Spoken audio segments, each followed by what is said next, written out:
Before we Gross Embroidery and Sign Shop is the official clother of High Top Sports Network and is a family-owned company that can handle all your custom embroidery, custom sign, and laser engraving needs. Located at 409 4th Street in downtown Fort City, Gross Embroidery and Sign Shop can create sports and career apparel to the exact specifications of your organization. Their laser engraving department can put your logo or design on glasses, tumblers, insulated cups, signs, coffee cups, and more. Call Gross Embroidery and Sign Shop at 724-763-2461 today. The man, the myth, the legend, Mr. Rick Brock. Today we face the Knoch Knights in what will be an exciting game to watch. After a tough loss to Hampton, Plum, led by their head coach Matt Morgan, is looking to get back to their winning ways as they push for playoffs. However, Knoch, led by their head coach Brandon Mowry, currently shares a 2-5 record with Plum, except Plum has one more conference win and one less conference loss than Knoch. A player to watch for the Mustangs is Cade Thomas, who transitioned from a star defensive end to a star middle linebacker and proved to be a captain on the field. A player to watch for the Knights is Gavin McGowan, who is a talented running back who the Mustangs should see a lot in this game. And we also like to welcome High Top Sports Network, and we would like to thank their co-owner, Jake DeLuca, for working with us. As we start the game, what do you guys think of this matchup? I think this is going to be a pretty good game here. We got 2-5 versus 2-5, and I think the Mustangs have a really good chance tonight. Knoch's a very good opponent, and I think it's going to be a really good game. Yeah, I think you're right. I think Plum's going to also be playing, well, both teams are going to be playing with a little oomph because playoffs are coming up and, you know, both teams want to make it and everyone at this point counts. No, you guys brought up a good point. I mean, obviously, Plum, we would like to see the Mustangs hold serve at home. You know, they had the Talbots here last week and, you know, 14-7 going into halftime. They let that game get a little bit away from them, but not to take anything away from Hampton. They're a really good football team, and so are the Knoch Knights. So it'll be up to the Mustangs tonight to hold serve at home. They have 3 games remaining on their schedule. Obviously tonight against the Knoch Knights. Next week we're at Armstrong, and then the last game of the season against Greensburg-Salem. So they do take 5 teams for the playoffs in the section. So 5 teams from our section, 4 from the other 2 sections. So you know, Plum's playoff hopes are alive. They can actually afford to lose one more game, but you know, if Plum wins out, they can conceivably finish second in the section and actually have a home playoff game since the first place teams receive a bye. So I mean, that would be great in the ideal world, but you have to take care of the first game first, which is tonight against the Knoch Knights. And, you know, by the way, I agree with everything you guys said. You know, these next few games, or however many, is going to be huge for the Mustangs and their playoff hopes. And also to mention, Logan Brooks is going to be back, and this is Nick Lamia's first game back from injury. Sure. So it's going to be nice to see both really talented players to be on the field again. Yes, and those are 2 huge. I mean, Logan Brooks, we know, is a stud. He was a stud last year, so, and he's been in and out of the lineup fighting the injury bug a little bit with a variety of injuries. So having Logan Brooks back, I mean, we saw the difference he made when we went out to North Hills, Jake, that second game of the season. So, you know, then he got hurt and, you know, that game kind of went a little bit backwards for us. So having Logan Brooks, it's going to be nice to have Nick Lamia back also in the lineup. And it looks like the Mustangs are going to kick it off here as Belano lines up for the kick. It's not a bad kick, fielded right around the 20-yard line. He's going to try to take it up. He's going to get past the 40. He's going to get right around midfield as he's hit out of bounds past midfield. And we do have a flag on the play, though, Jake, at the 44-yard line here. So typically that's against the receiving team on a kickoff. We'll see, you know, unless that's a towel on the ground. I don't know. Yeah, usually we'll see something like an illegal block in the back at this point, so I guess we'll see what the refs call here. Yeah, maybe that's a towel or confetti. It looks like a flag though on the field. I guess nothing.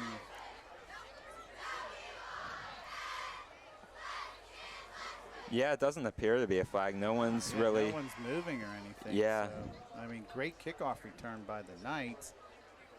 Well, now ref is singling first down. Start the clock as Knoch takes over on the Mustang 45.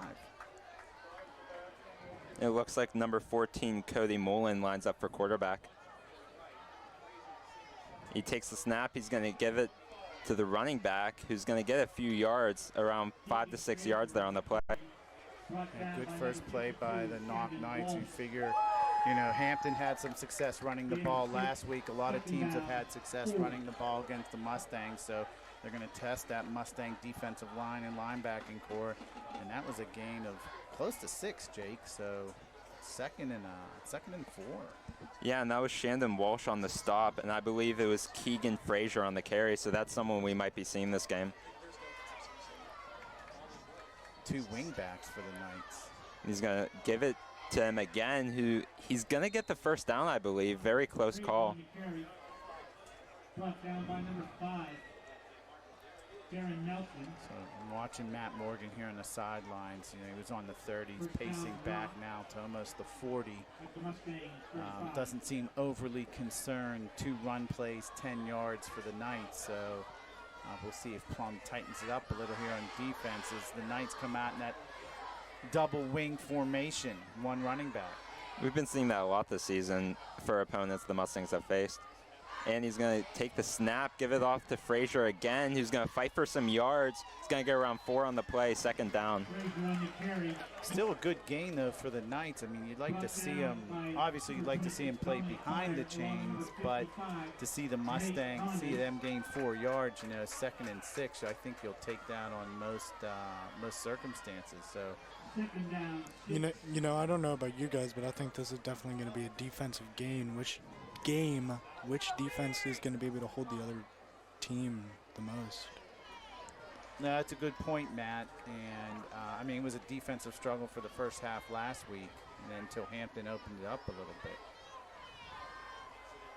That's going to be Mullen, who hands it off to his back, who's just going to get about a yard or 2 on the play. Nice job by the Mustangs.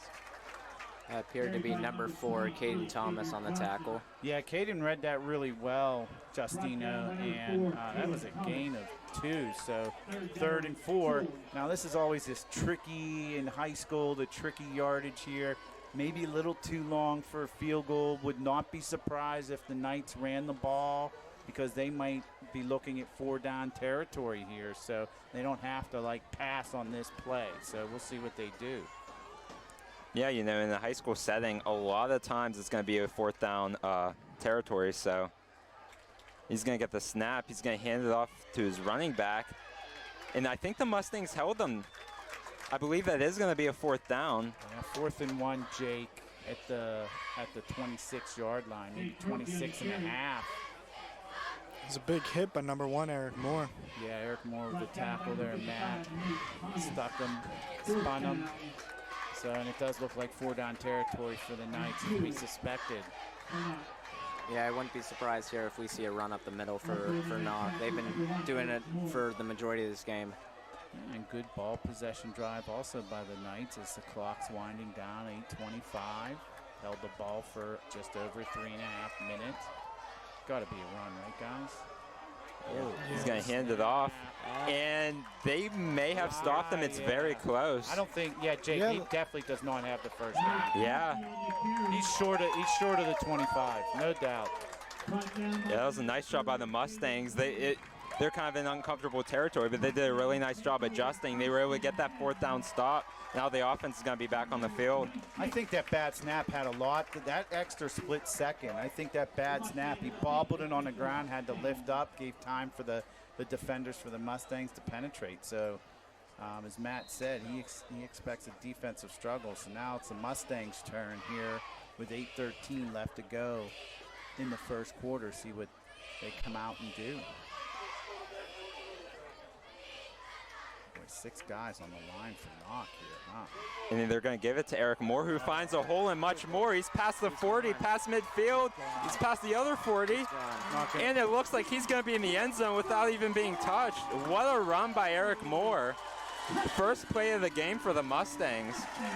Well, that's, you know what, Jake, that's what happens when you put 6 guys up on the line right away to stop that running back from running. As soon as he scored it past that initial line of scrimmage, he was off to the races. What a nice block by the offensive lineman there. That was a tremendous blocking to get him the big hole. Yeah, and I believe the run blocking's the biggest thing for the Mustangs here this season. They really improved. They obviously have a younger offensive line, but how much they improved is amazing, as you've seen there. And the kick is up, and it is good. I think Polina might have got a little height on that one. We got up underneath that as that just floated across the crossbar. The Mustangs jump out one play. 75 yards, and here we go. Mustangs off and running, 7-0. Yeah, that's what Eric Moore will bring you every week. He's going to bring you that big-time play. We've seen that from Nick Odom, too, a couple weeks ago in the first home game, so sure. Lots of big running plays. Yeah, it just shows you how vital the running game is for the Mustangs. They get a lot of success in that, no matter who's running the ball.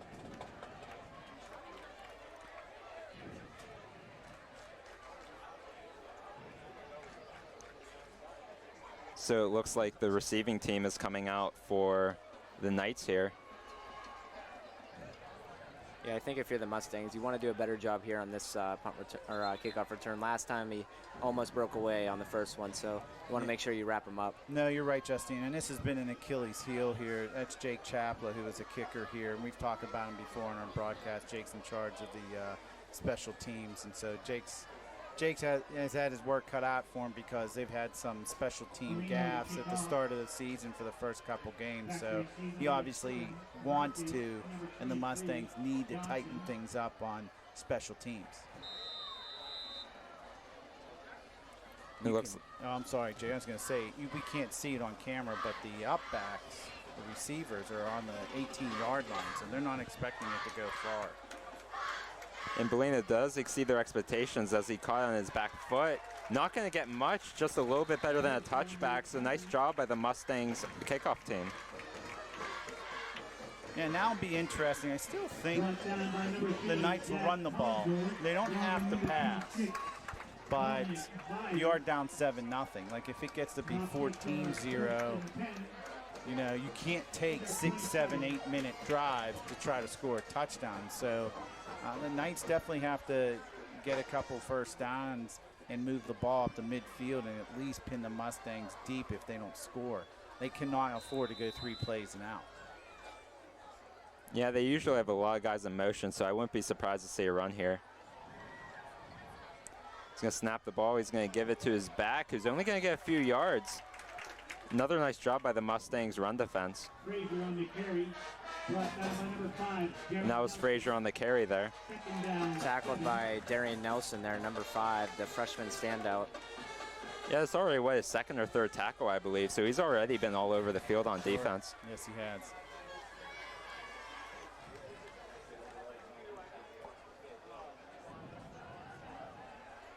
Plum's D-line is looking a lot better than what they did last week as well.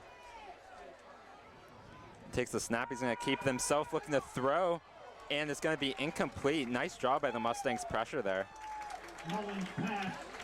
Yeah, Hampton's line, Matt. I mean, Hampton had a big line. They were big. Knoch's big also, but not as big as Hampton. So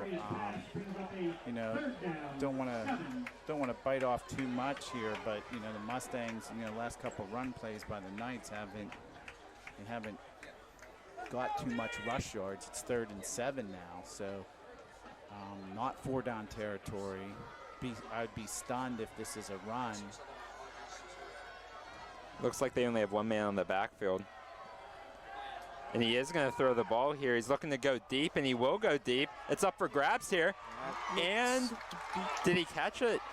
He caught it? Yeah, it looks like they're going to call it a catch. That was a circus catch right there by the receiver. Number 20 for the Knights. Who is that, Matt? I believe it was 23, actually. 23? I thought 20. You might be right there. Well, 20 is Sean White, and 23 is Xavier Johnson? Yeah, Xavier Johnson. I couldn't tell. It's tough to read that gold number, but boy, I thought Plum intercepted it. That looked like Lamia almost got the ball there at the end. Yeah. I think he had his hands on it, and then the receiver just pulled it away. Looks like they're going to be a similar formation. They are looking for somewhat of an option, but the quarterback will keep it himself, and he's not going to go anywhere. Katie Thomas was just all over that and sniffed that out instantaneously. It's really nice to see him have that sideline-to-sideline speed. Someone like Ryan Shazier, you know, stop him in the backfield, and he made a nice play on that. Oh, sure, no doubt. Yeah, it appears Knox trying to take a piece out of what Hampton did last week, run the ball consistently.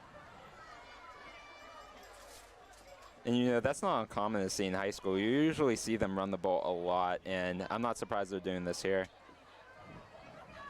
Mullen's going to take the snap. He's going to hand it off. He's not going to get much there, maybe 4 yards at the most. That was Keegan Frazier on the carry.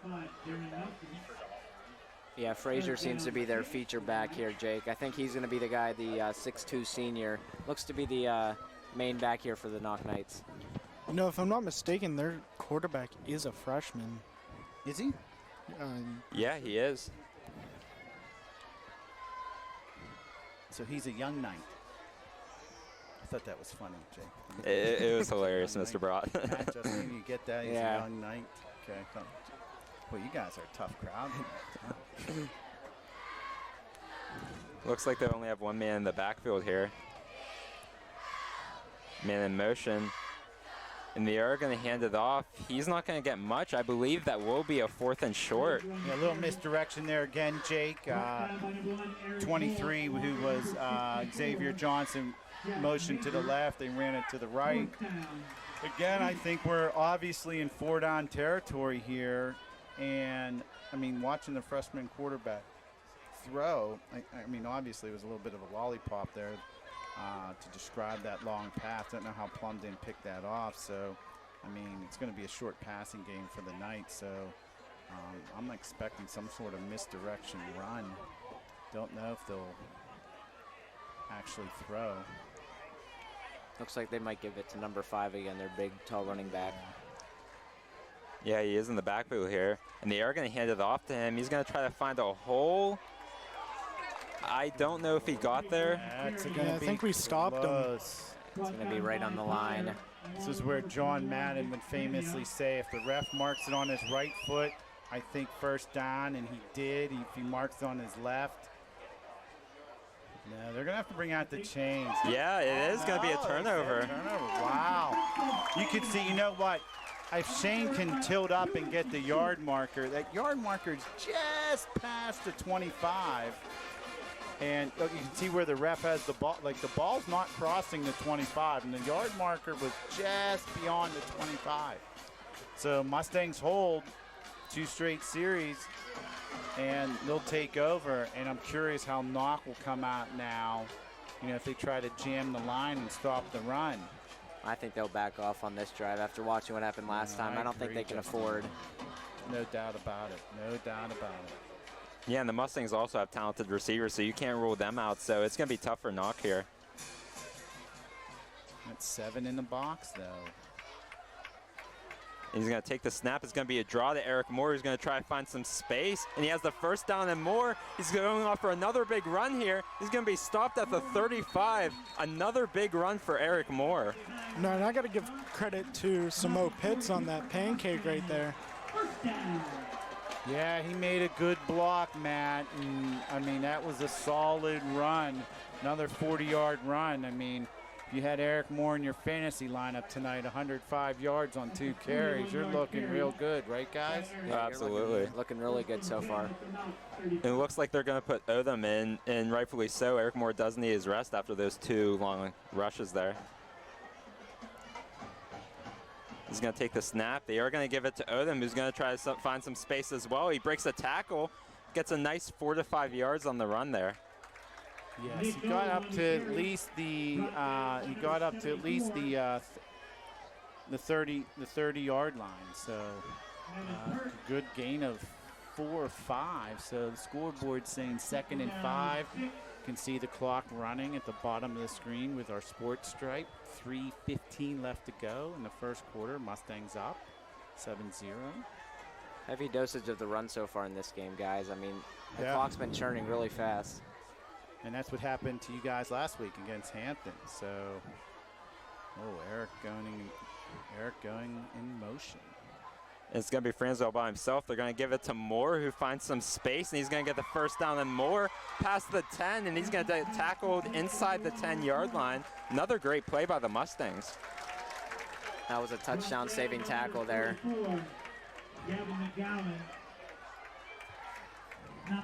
That was Gavin McGowan on the tackle there.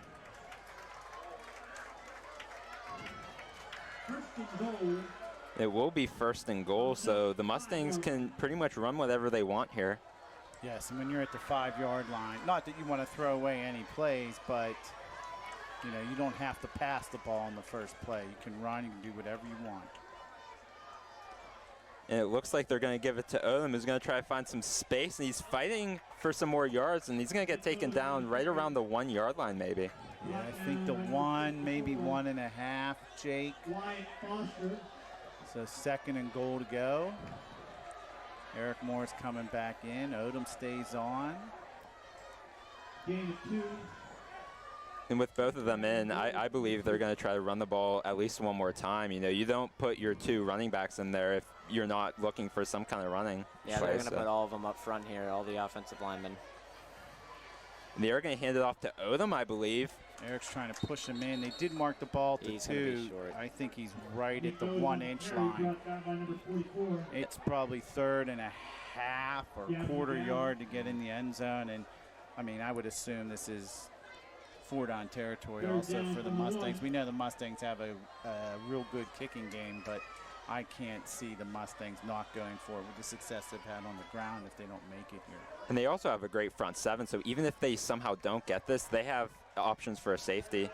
And it looks right in. Yeah, and that's going to be another touchdown. Mustangs get up to a quick 2-score lead here.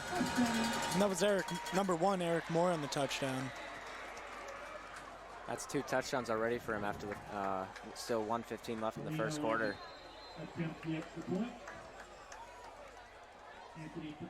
It looks like Boleno's going to get out there for the kick. Oh, high and it's snap. a bad snap. He's going to look to throw here. And it's going to be thrown away, so it's going to remain 13-0 Plum. You know, I think that was a smart move, throwing it away than throwing it into coverage. Yeah, Matt, you're right. You don't get a return or anything like that. You know, you're up 13-0. You know, there's 1:15 left to go in the first quarter. There's no need to try to force anything. It's 13-0. You know, Knoch hasn't scored yet. So good job by the Mustangs running attack, and Knoch will have their 3rd possession. Now, Knoch's now a little bit behind the 8 ball, which we said last time, guys. Like, you know, they might have to play action, throw a pass here instead of run. So you can't just eat up the clock. So Mustangs in good position. Yeah, I don't know how much they trust their freshman quarterback so far. He's pretty young, so, I mean, they threw it the one time, but sort of like Hampton last week, only had 3 throws in the first half. Looks to me they're going to keep running it. Sure.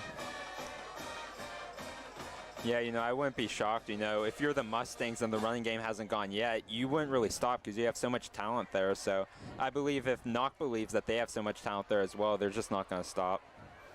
And also, like we said, he is a freshman quarterback, so with especially our defense, if he takes one big hit, you don't know if he's going to be able to like, play the whole game or be able to take the pressure.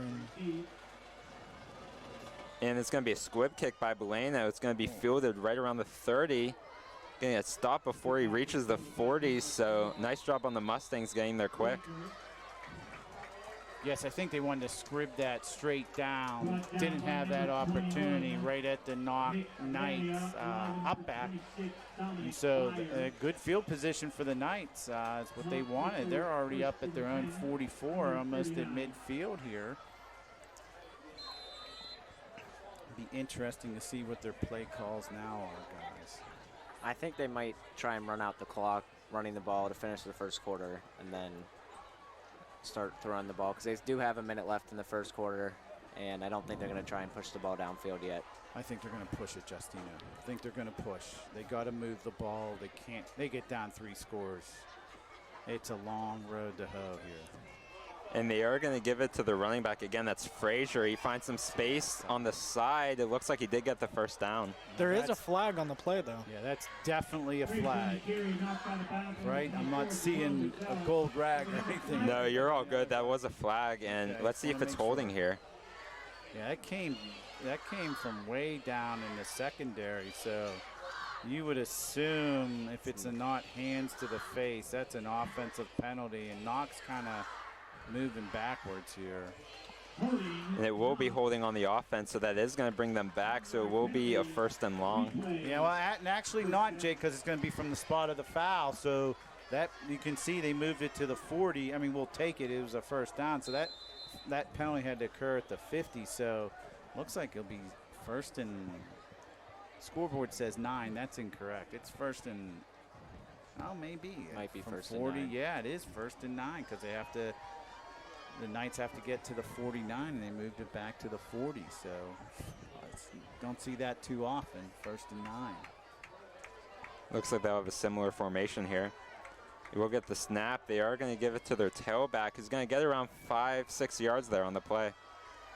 Well, the success that Plum has had on offense, if they're going to continue to run the ball, it is just going to eat. I mean, we're at the end of the 1st quarter. You can see the clock running as we're down now to almost 40 seconds. So, you know, the 25-second, the play clock is not moving. So it is 2nd and 4. Don't know. I think they're going to run one more play here. Yes, no doubt, Justin. And 2nd and short, it's probably going to be a run. And he's going to keep it himself. He's looking to throw, but it will be incomplete. So that will be a 3rd and short here, or mid, I believe. Yeah, 3rd and 4, 16 seconds left to go in the 1st quarter. Just joining us, Mustangs 13, 2 touchdowns by Eric Moore. Short 1-yard run for the 2nd, and a long 75-yard touchdown run as Eric's over 100 yards in the 1st quarter. Yeah, after what, like 3 carries, I believe. That's incredibly impressive. And he caught that screen pass for about 20, 25 yards also, so. I wouldn't be surprised here if we see a run for Knoch. Yeah, After seeing their 2 throws, it doesn't look like they're going to throw the ball much. Yeah, they're going to struggle. They're going to struggle to pass tonight, Justino. So, and again, we could be in 4-down territory if it's 4th and short. And they are going to give it to Frazier, and he did not get the 1st down. Great play by the Mustangs. Oh, and it looks like Eric, or number 4, Cade Thomas. Cade Thomas has the ball, but I think he stopped the forward progress. I think it's still going to be knocked ball, but. And also on the play, he did lose what looked like 8 yards on the play, so. And that will be the end of the 1st quarter. So Mustangs up 13-0. So, like, coming into this game, we knew it was going to be an even matchup. Both teams had the same record, you know, almost a similar record in conference play. But right now, you know, obviously the Mustangs have been the better team. How do you guys think, what do you guys think the Mustangs have done to get to this early lead? I think so far for the Mustangs, it's been pounding the rock, running the ball. They haven't had many offensive snaps so far. It's been their defense this 1st quarter that's played really well, even without number 77 Jordan Major, who's normally one of the best tackles in the conference. I think that they're holding well right now. I think Knoch right now is trying to hope that they can break those defensive players sometime in this game. You know, I also think that it's also with the defense, with the group tackles, not, you know, solo tackles. Every defensive player is getting to the ball and helping bring them down and pushing them back. Yeah, you know, I agree with you guys. You know, the offense obviously has been clicking. They've been utilizing their running backs very well. And the defense has been making it all happen. You know, it could easily be a 14-13 game even with the offensive explosion. So it's nice to see both of the sides of the ball working together. And that's how they got to this 13-0 lead here. And they are going to punt it here. Not a bad punt, and it looks like Samo Pitts is going to call for a fair catch. Fielded right behind the 20 there. Yeah, I think if you're Knoch, you got to play the field position battle when you're down 13-0. You got to make sure you pin Plum back so you can make sure you can give them the most amount of time to get down the field. Yeah, and that punt there was better than, punting as far as you can, getting a touchback, so kind of works out for them. And now we have Shane Genscher on the mic here. Shane, how do you think the Mustangs have been playing? Obviously, the offensive defense has been clicking, but what specific have you really liked about the Mustangs? The running game, obviously. It's been amazing. Those 2 big plays to get the touchdowns, especially on the first drive on offense. That 70-plus yard rushing touchdown by Eric Moore was amazing. Yeah, I couldn't agree with you more, Shane. It looks like Moore will be in the backfield again here. And they will give it off, or he's going to keep it himself. Francie has some space, looking to get a first down here, but there will be a flag as he gets a first down and more. That might be a hold on the Mustangs right there, as it looked like it was thrown right after a block. Yeah, I wouldn't be shocked if it was holding, so. Even though there was a flag, that was a great run by number 6, Sean Francie. I agree with you there. Yeah, he made a great decision. I mean, we never know what would happen if Eric Moore got the ball, but Francie got the first down, so you can't, you got to credit him as much as you can there, even though the flag was thrown down. Yeah, I think Knoch was expecting the run to go to Eric Moore after he's been basically carrying the entire rock, and they were surprised to see Francie run for the first time tonight. Yeah, I think they got tricked on that play. It was a great read option by Francie. Yeah, and it looks like the penalty will move them back. It will be a 1st and 12 after the holding, I believe it was. It looks like Francie will be under center. Cade Thomas in motion. He will take the snap. They are going to hand it off to Moore, who finds some space up the middle. He's going to fight for as many yards as he can. Makes it a 2nd and short there. I wonder if we'll see the Mustangs pass the ball that much tonight, Jake. I know we have a lot of skilled players, David Westurick, Samo Pitts, Logan Brooks. We might have one of the most talented wide receiver rooms in our conference, so I'd like to see us pass sometimes too. Yeah, and I wouldn't be shocked. I mean, right now, 2nd and 3, your running game has been amazing. I wouldn't be shocked if they try some sort of quick pass or something, get the receivers going.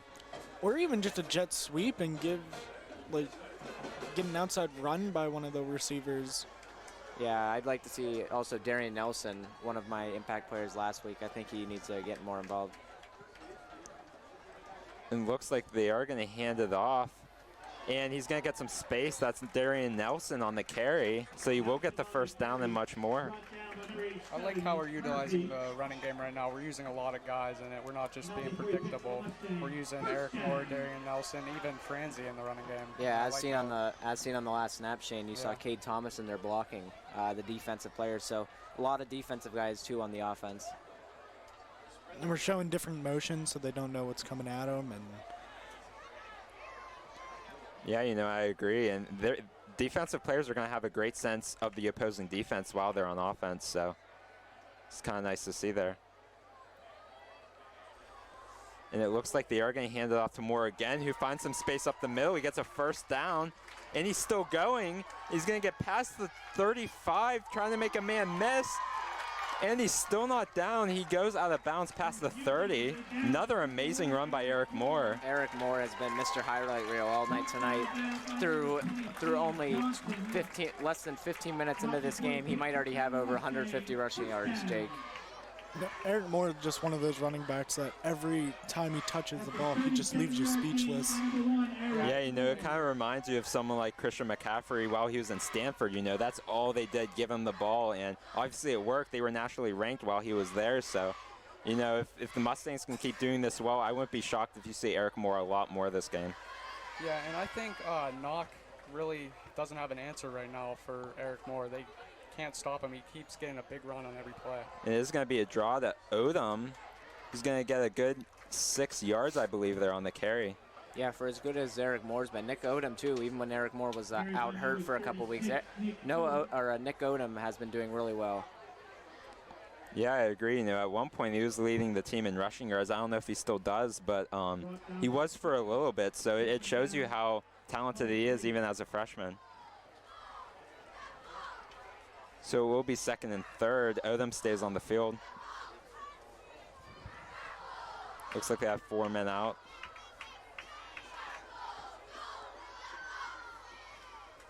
Looks like he's trying to jump them, and it might be a false start there. Yeah, it looks like to be a false start. Looks like they got started a little too early. You know, I think if Plum scores here, it would just be demoralizing for this Knoch defense. Yeah, and with Knoch's offensive game plan, Michael, I think running the ball, it's not going to be very good for them to get back in this game. Yeah, you know, the beauty of being like in a 2nd and short is that now it's only a 2nd and 7, so even though the false start you didn't really want there, but it's not the worst thing in the world. It's just like, you know, a 1st down carry of 3 yards, so. Yeah, it doesn't put you back that much. Doesn't really affect you. It looks like Francis is going to pass. He's going to give it to Logan Brooks. Makes a nice catch for a few yards there. Nice to see Logan Brooks make his first catch of the game. He's been a very good player throughout his 4 years at Plum High School. You know, it was also a good hit by number 4, Devin Whitaker. Whitaker, I believe. Oh, Whitaker. My bad. No, you're good. Yeah, it looks like whenever we get the passing game going, Logan Brooks and David Westrick will be involved a lot. And some more hits. Yeah, you know, right now I wouldn't be surprised if they ran it here, but, you know, they have so many weapons on the receiving corps, so let's see what they do here. Looks like Brooks is in motion. They are going to hand it off to him, and it looks like he is going to get close to the 1st down. I don't think he got there, though. I wouldn't be surprised if you see the Mustangs go for it here if it is 4th and 1. With Eric Moore and Nick Godum in the backfield, I think you can easily get 1 yard. Yeah, I would not be shocked at all. I mean, Eric Moore obviously has gotten way more than 1 yard. He's probably averaging, what, like 30, 40 yards a carry so far. Be, yeah. I could also see, though, at this point of the game, if they were to kick it, giving Bellino some confidence for later in the game. Yeah, I agree. You know, you want to get his confidence going, keep him going. Looks like they are showing a blitz here. And they will hand it off to Eric Moore. He's trying to get as much as he can, but I think they might have stopped him short. This time, Knoch's blitz paid off. After the first play of the game, they blitzed and it ended up being a touchdown. This time they get him. And, you know, you could say, you know, they probably could have ran a play action there maybe, but with that blitz, you know, Francis was going to get rushed pretty fast, and you don't want him to get hit, especially while you're up by 2 scores. Yeah. So you kind of want to play it safe there. This is a huge momentum swing for Knoch if they can start moving the ball down the field, because they stopped the Mustangs and did not give them any points after a long drive. So if they can score here on this drive, this will be huge for them going into the 2nd half. Yeah, and you know, Knoch isn't going to be an easy team to beat, even though they are down 2 scores. So you don't want to be too easy on them. You know, you want to keep the same mindset and hopefully get another stop. And they are going to hand it off to their back, who's going to try to find some space up the middle. Might have only gone 3 or 4 yards there. I've noticed that both their running backs on Knoch, their top running backs, are pretty tall. They might even be taller than Eric Moore. 6'2", I think, their main running back, number 5. And, you know, I apologize. I believe I said Gavin McGowan was a running back. He is actually a linebacker. As we saw a few times, he made some nice tackles. So definitely someone you want to keep your eye on the defensive side of the ball. Looks like they'll have a couple people in the backfield there. And it looks like it's going to be some kind of end-around type play. It's only going to get about 3 yards there. Plum defense looking really good, only getting like tripped up for a second and still being able to come around and make the tackle. Yeah, it looks like they want to get revenge from last week against Hampton when they did not play very well against their offensive line. And if I'm not mistaken, that was number 1 Eric Moore on the tackle. Yeah, I think it was. Yeah, and on that play there, it kind of looked like the starting of some kind of Philly special. Obviously, you don't do that well. You know, you're not in plus territory, but looks like they were planning on running it there, and it was a nice job by the Mustangs to read that and get the stop. Could you really blame their offense, though? They're down 2 scores, and with 5:47 left in the quarter, or in the half, just try something to get some yardage or get some momentum. Yeah, absolutely, and they have a man in motion. They're going to give it to Frazier, who's going to try to find some space, but it looks like he lost some yards there. Nice job by the Mustangs front 7. That looked like that was number 26, Dominic Byer, on the tackle. I'm not sure what the play call is going to be here for Knoch. You're down 2 scores. Do you want to punt it away and give Eric Moore another chance, or do you go for it here? It looks like they're going to bring on the punting area, though. You just, you know, you can't, like, you got to punt. Like, you don't make it here, you're giving Plum the ball right back. You just can't. So Yeah, and again, we talked about running the ball a lot. Like, it's 7:35 of real time, which is usually a minute or two into the second quarter. There's 5:34 left. Because it's been a running game, the clock's moving. It looks like Westrick's there on the turn. He's going to get past the 35, try to make a man miss, and he does. And he fights his way close to the 40-yard line. I don't know what that flag's for. And I see the Mustangs crowd kind of complaining. It might be some kind of illegal block. Well, number 24, Jerome Brazel. Yeah, he made a pretty big hit. Pretty big hit here, right by the right by David Westrick. And maybe they might be calling him for. It is going to be blocking the back. Yeah, they did throw that flag right away whenever that tackle was made. I don't really think that was a block in the back, but.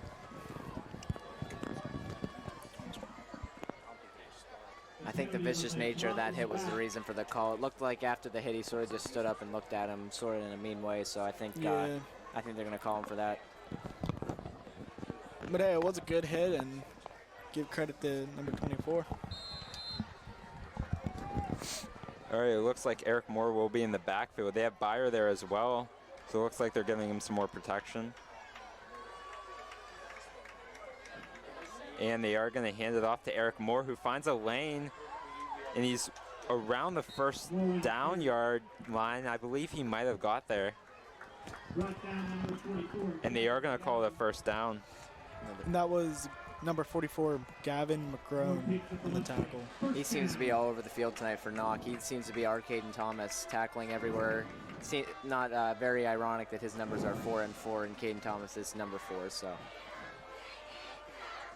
I like that little fun fact there. And it looks like Byer will be in the backfield along with Franzi. They'll have 3 receivers on the left. And it looks like it might have been a false start. I believe I saw someone go early. Those are costly penalties for the Mustangs. Whenever you got a lead, you don't want to be taking penalties that are going to put you back, giving Knoch a chance to stop the running game. And again, you know, as great as the line has been today, they still are very young. It's going to take a little bit more time for them to 100% go on the same page. And, you know, you kind of want to brush it off. I like the Mustangs offense a lot this game, so it's not the worst thing in the world, but it's just something to keep your eye on.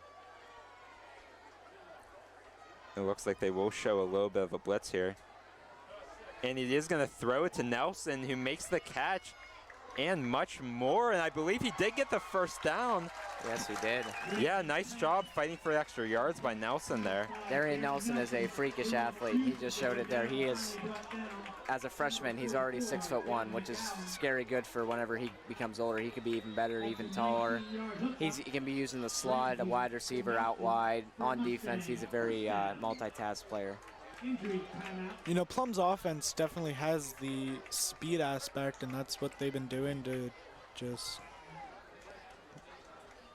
Yeah, you know, they have their a lot of, like, skill possessions there on defense. You know, a lot of receivers, a lot of running backs, you know. And I like Eric Moore on defense a lot as a linebacker because he's able to read the running backs a lot because he is a running back. So, you know, he's able to make that decision really quick, and he's made a lot of huge tackles so far this game. Yeah, number 72, Devin Curler. I've been seeing him all game. He's been making very good blocks as the right offensive guard.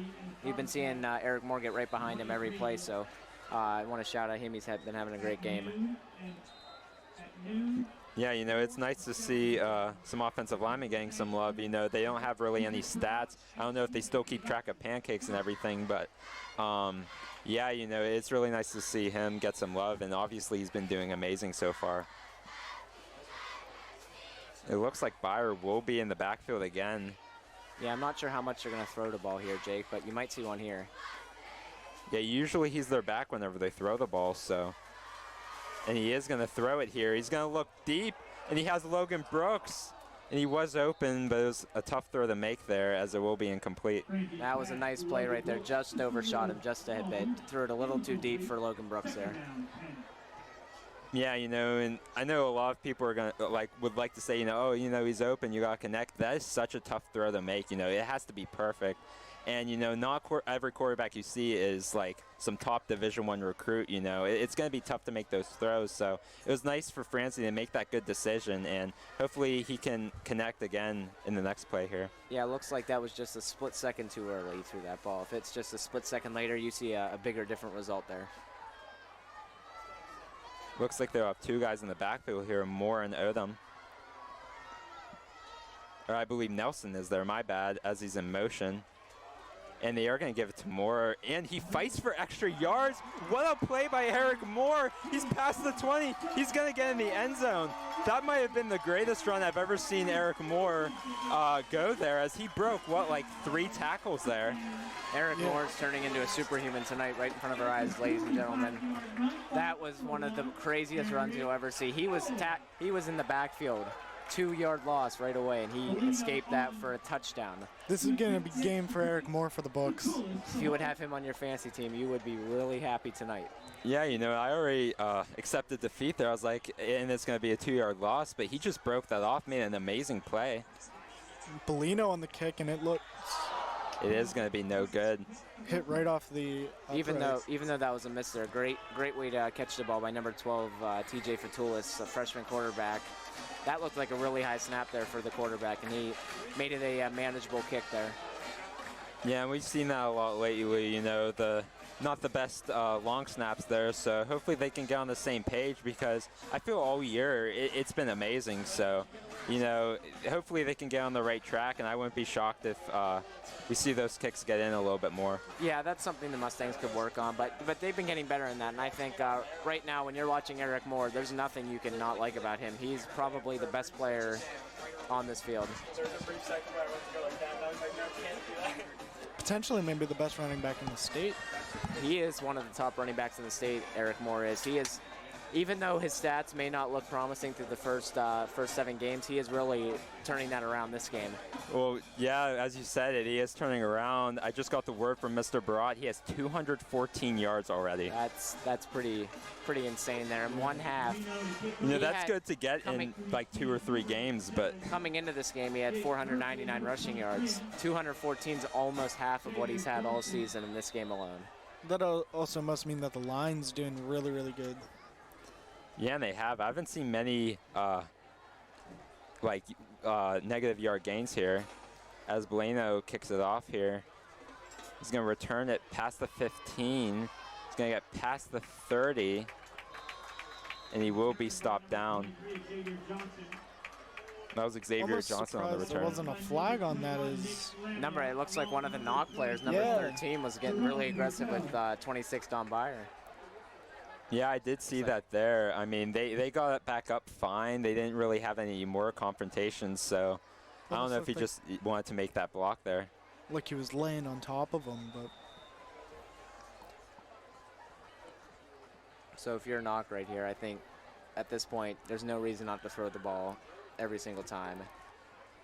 Yeah, with 3.5 minutes left, you got to get something going. You'd like to get at least 2 more possessions here before the half ends. And it looks like number 5, Keegan. Wait, no, never mind. And they have a man in motion. That is Frazier, but that is a great read by the Mustangs there. That was number 85, Darian Slaughter on the play. What an amazing stop by in the backfield there. Yeah, Darian Slaughter is a very big kid. Remembering him from elementary school, he was 5'4" in 3rd grade. He's a very, very tall kid, very talented freshman who's going to be really good for the Mustangs in the coming years. Yeah, and it makes some of the losses on the defensive line not seem as bad, because, you got a guy like Slaughter who obviously made a nice play there, and he definitely has a lot of potential. So the clock is winding down. It looks like Xavier Johnson was on the return there, or on the motion, and he does get a catch there. It will be for a few yards. There's the first catch for number 23. Xavier Johnson. Xavier Johnson. That was again Caden Thomas on the stop there. And it will be a 3rd and long. 3rd down, 7. I'm not sure how much Knoch trusts their kicker whenever they get down here further, because with 2 minutes left in a rolling clock, I'm pretty sure even if they do get pretty far, they might have to rely on their kicker. Yeah, you know, I'm kind of shocked they're not in more of a sense of urgency. You know, the clock's running down. Like I said, you'd like to get 2 more possessions, but they're lucky if they can finish this one here.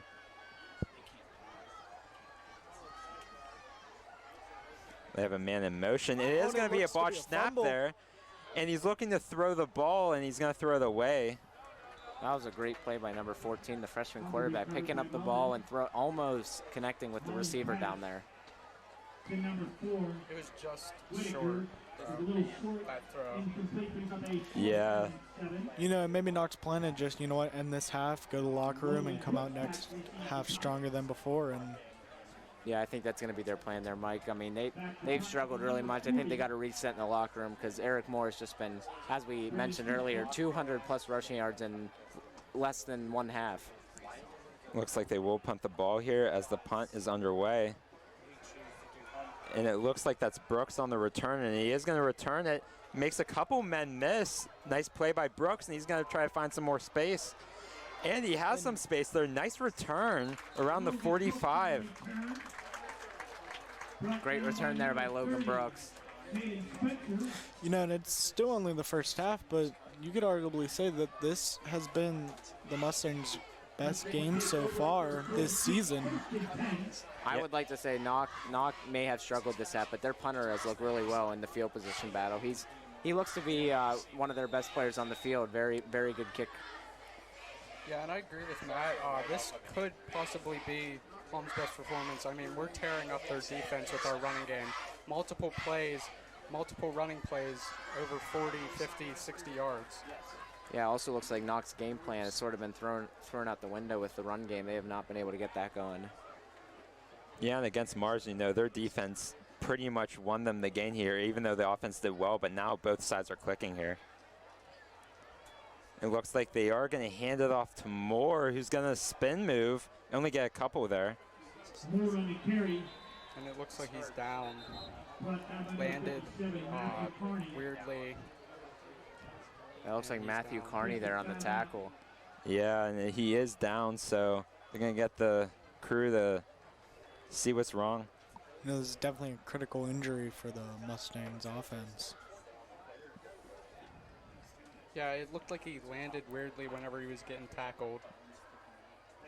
Ladies and gentlemen, each year nationwide, over 160,000 students.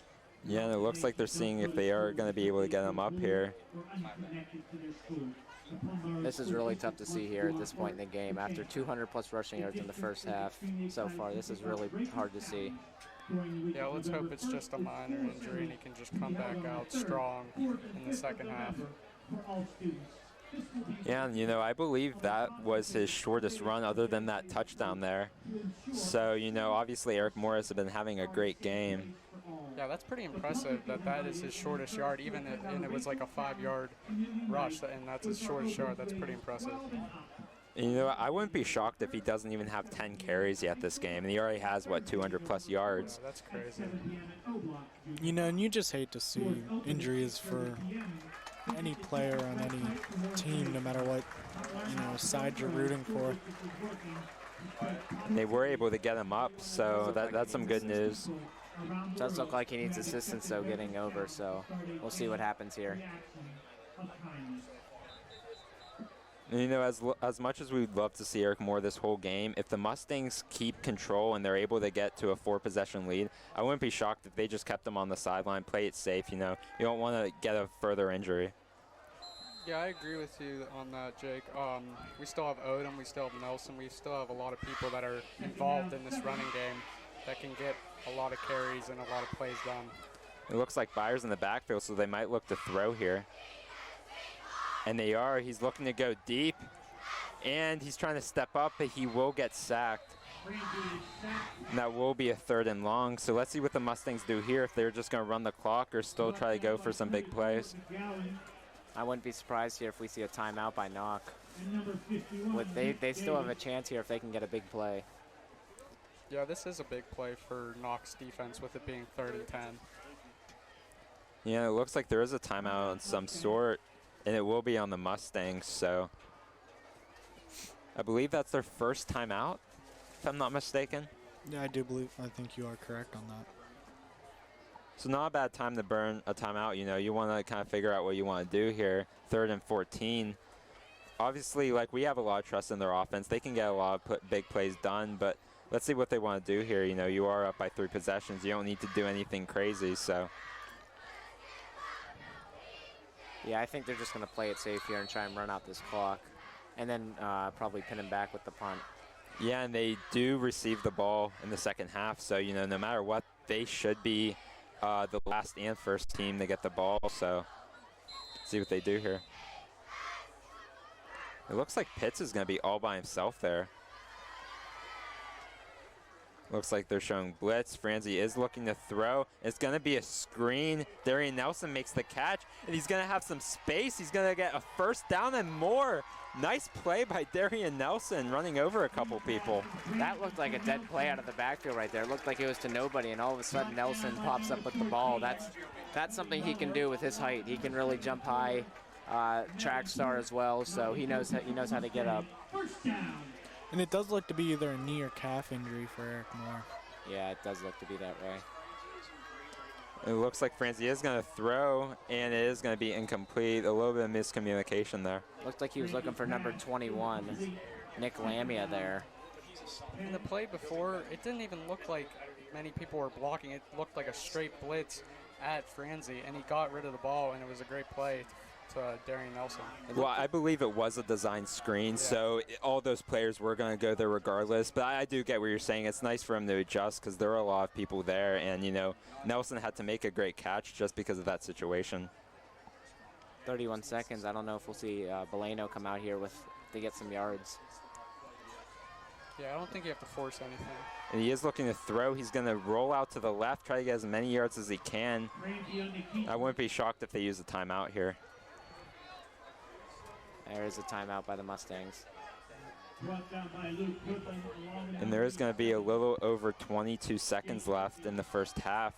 Is that the last timeout, Jake? Is that they have one more? I want to say they have one more, but I cannot tell. I believe they have one more timeout. So they might be looking to get a field goal here to close out the half to make it a 20-plus lead. Yeah, I was just about to say that if they can't get a touchdown here, they might just get enough yards to kick a field goal. Or I could see them running, like, you know, one more design run either up the middle to help Boleno out on that kick. Yeah, you know, I wouldn't be shocked. You don't want to do anything too crazy. Obviously, you're in great position here, so let's just see what the Mustangs do. And it does look like number 1, Eric Moore, will be doing some warm-ups and running on the sidelines, so hopefully now he's going to come back. Looks like it was a minor calf injury there. That's great to see, him running on the sideline. Yeah, you know, you're obviously not going to put him out there to finish the first half, I don't think. Not at this point. it looks like they might be in a position to throw here. And they are. He's looking to throw deep, and he is going to go deep. That's the Mo Pitts. And it's just going to be out of the hands, but it will be a flag, so it might be pass interference on the defense. I could almost call 2 flags on that because after he threw it, it looked like there was almost a roughing the passer. Yeah, that was a good call by pass interference. The defender never turned his head. That's what they always teach in football. Turn your head around whenever that ball gets in the air. That way you can not get called. Yeah, you know, I watched a lot of struggling Pitt defenses and their cornerbacks not doing that like around 5 years ago. So, you know, it's something vital to have, you know, that awareness. Yeah, that's where you get the pass interference calls when that's like pretty much an automatic for an official. And it will be a first down and a great situation here for the Mustangs. I wonder if they'll be looking for a touchdown with only 15 seconds left. Yeah, and it looks like they are going to throw here. Usually Don Byer is their back whenever they throw it, so see what the Mustangs do here. Looks like you have some Mo Pitts one-on-one. Yeah, I think they're going to be going his way on this pass.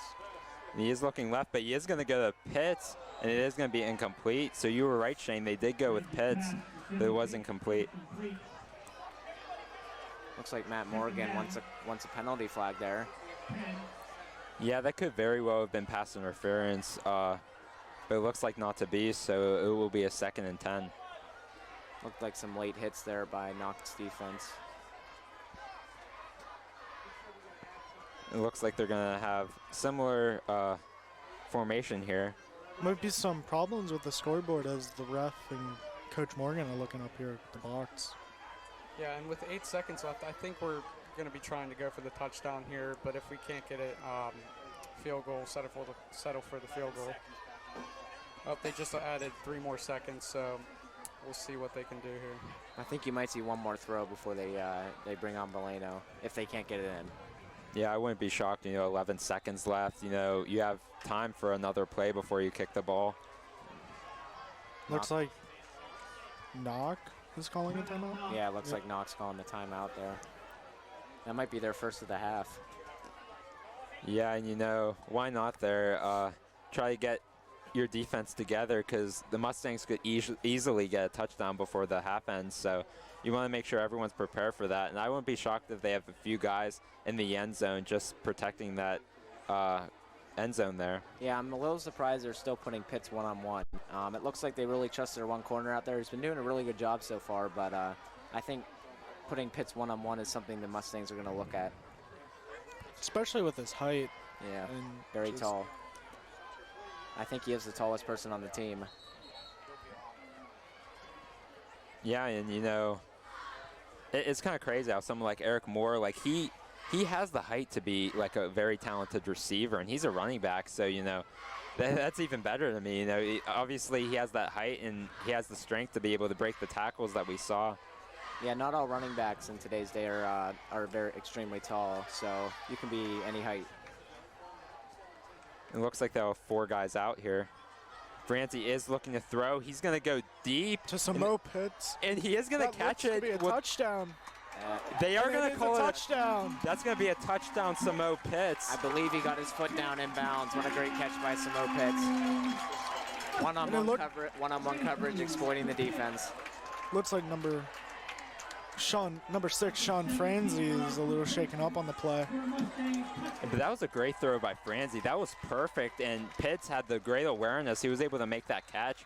That was a great connection between the two. Eric Moore trying to hype up the parents over here. Yeah, I was just going to say that Eric Moore was trying to get the crowd hyped up after that touchdown. And the kick is up. And it is good, so it will be 26-0 Mustangs pretty much to end the half, I believe. There's a little over 5 seconds left. Yeah, this is safe to say the best half the Mustangs have had all season long. This might be some of them, already 26 points in one half. This is a very, very high-scoring game for the Mustangs. I have to say, I do not think there is any better place to be on a Friday night for high school football than here at Plum. Yeah, great atmosphere so far tonight, and especially when Plum's winning. Yeah, I totally agree with both of you, and I don't know if Knoch's going to do anything here. I don't know what they can do with 5 seconds left. Yeah, I wouldn't be shocked if they just take a knee or something. But yeah, if I'm the Mustangs, I give them a squib kick. That way they can't. That way they have to return it, wind the clock down. I think Knoch's looking forward to trying to reset in the locker room. Yeah, and the biggest win the Mustangs had this year was, I believe, 29-0 against Mars. They're already up 26-0 in the first half, and I don't see any signs of them slowing down. They haven't stopped any momentum yet. As we saw in the Highlands game, the Mustangs were up, 14-0 very quick, and then, momentum shifted, but we haven't seen that yet, so I don't see any signs of stopping. Yeah, it looks to me that Knoch's game plan of running the ball quickly faded away once the Plum defenders got into the game. And they are going to get a normal kick here. He's going to field it past the 10, looking to get some space. And that was Johnson on the return. He wasn't going to get much. And that looks like it's going to end the half. That will end the half right there. With your score, Mustangs 26, Knoch nothing. All right, so now that the first half has ended, I know we've been saying a lot of good things about what the Mustangs have been doing, but what do you guys think has been the main part in the Mustangs' early 26-0 lead? It has to be Eric Moore. Yeah, You'd be a fool not to say Eric that. Moore. He has been the best player, over 200 rushing yards in one half. Those are numbers you just will not find anywhere else. Those are extremely good numbers. Almost half of his rushing yards coming into this game came in this first half. So got to be number one Eric Moore, best player on the field.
Protecting the things you love and how you do so is among the most important decisions you'll ever have to make.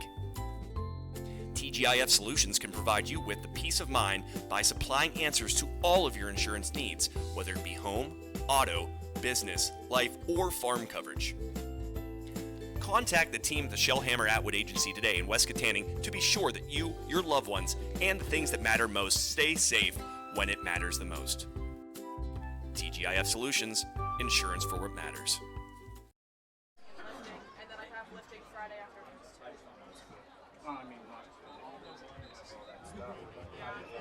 I've gotten used to it though. One of our other roommates is on the team, and I've known her because we played for like club together all through high school. And our other roommate, she's like, because her parents moved from Philly to Edinburgh, and she decided to go to school in Edinburgh. So she just lives in Mountain. And she pays $4,000 to have a room at school, but it's not like, and we have the most expensive room because we can have like our own room with a full-size bed and a living room and a and she pays that much money.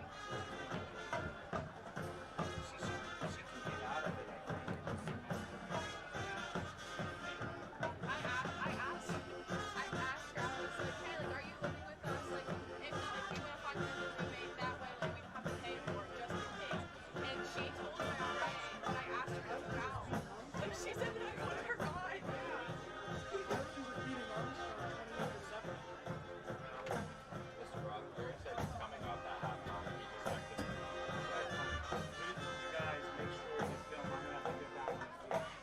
Center it though. Center on the drum major, please. Land it. You switch to switch, right? I can tell. Yeah. Help yourself to teacher.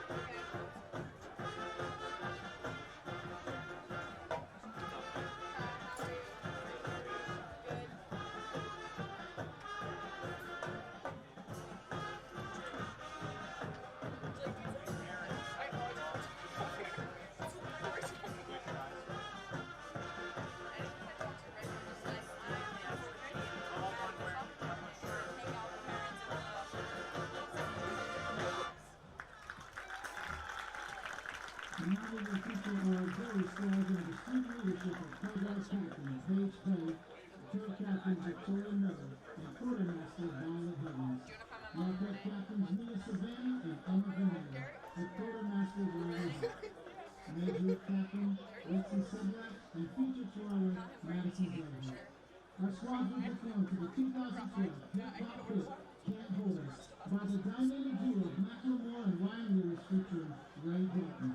This is the moment. Tonight is the night. We'll fight till it's over. So put your hands up like the ceiling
making sure this line, we're leaving it with 2006 alternative accurate bracket band, My Chemical Romance. Here's Welcome to the Black Parade with trumpet soloist Braden Slang and Isaac Grace.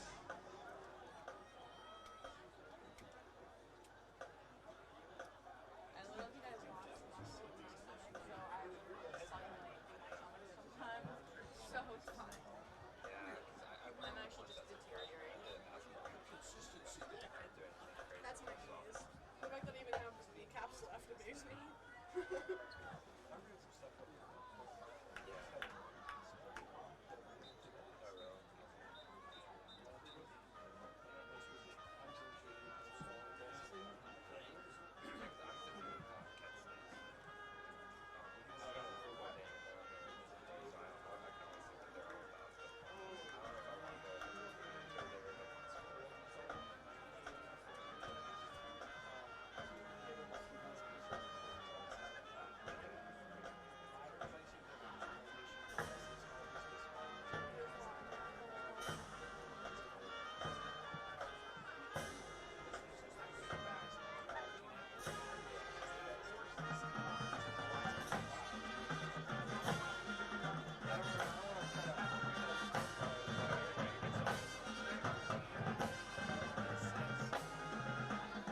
Why didn't Evan come home?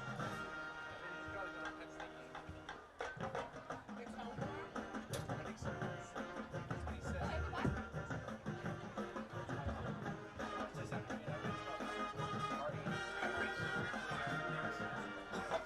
Me and Caitlin snuck into the student section with Evan during the whiteout period.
How long is the line?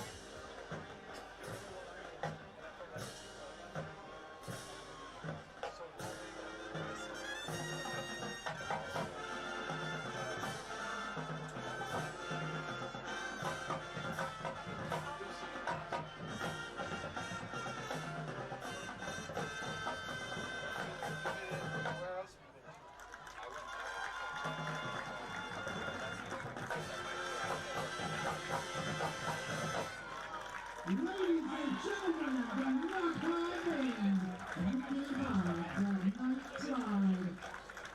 On behalf of the Knoch Marching Band directors and staff, we wish you the very best 2021-2022 school year. Let's go Knights!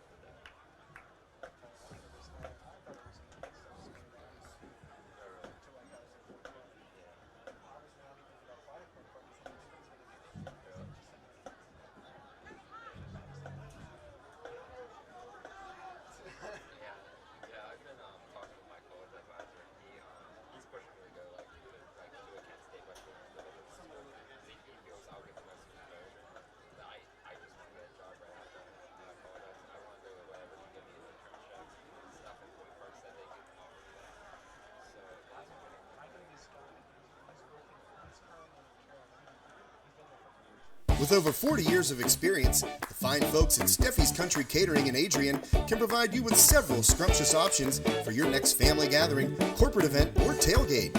Make sure to try one of their custom meat and cheese trays or pick up a delicious Sunday takeout special.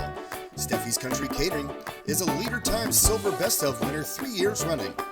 And as the holidays approach, get back to celebrating with friends and family and leave the cooking to Steffi's.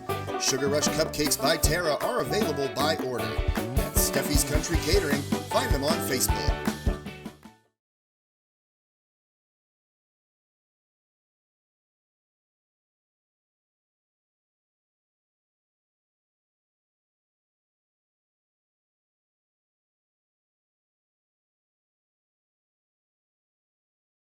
Arms Care, located at 85 Glade Drive in Katanning, provides the highest quality medical equipment, supplies, and service for use in your home. After an accident, illness, or surgery, the caring professionals at Arms Care can assist you in getting the appropriate medical equipment into your home where you can make the most progress on your recovery. Arms Care offers 24/7 emergency service as well as a wide variety of specialized medical equipment, and their experienced staff is committed to helping you or your loved one regain normalcy by providing the highest level of quality home care equipment, supplies, and service. Contact Arms Care at 724-545-3200 today.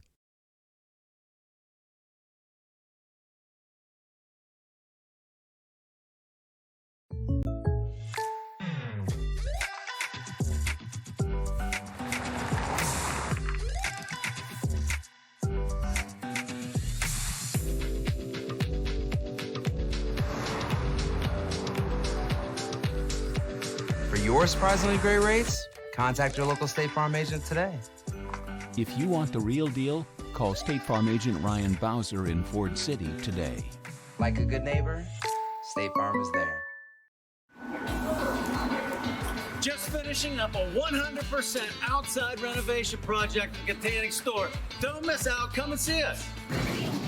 Check out our Pennsylvania skill game room. We have the newest machines, the newest games. We have 5 machines. We're about to add a 6th machine. $10,000 jackpots on all 6 machines. Don't miss out on a chance to win. We have the lowest possible prices and the best quality of anybody in the area. We'll take it up against anybody in the area. We put our stamp of approval, #SableMeat, on every single package, and we're here to serve you every single day.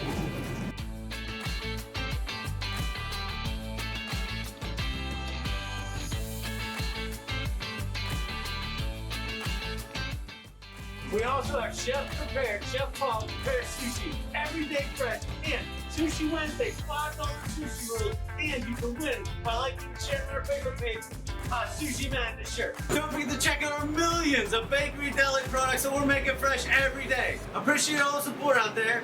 We can't do what we do without you. Come and see us.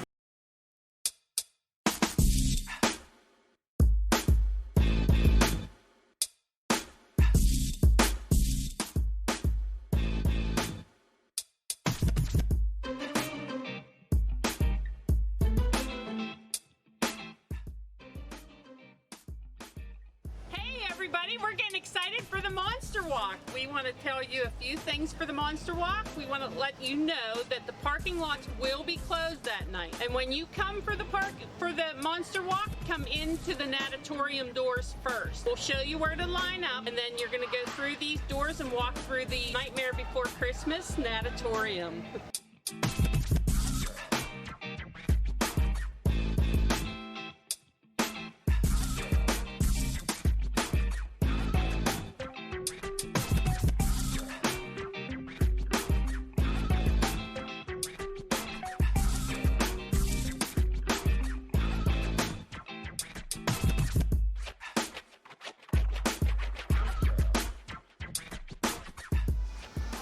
So in the ladies' locker room, we're going to enjoy Harry Potter and the gang. Obviously, we're not going to go in today.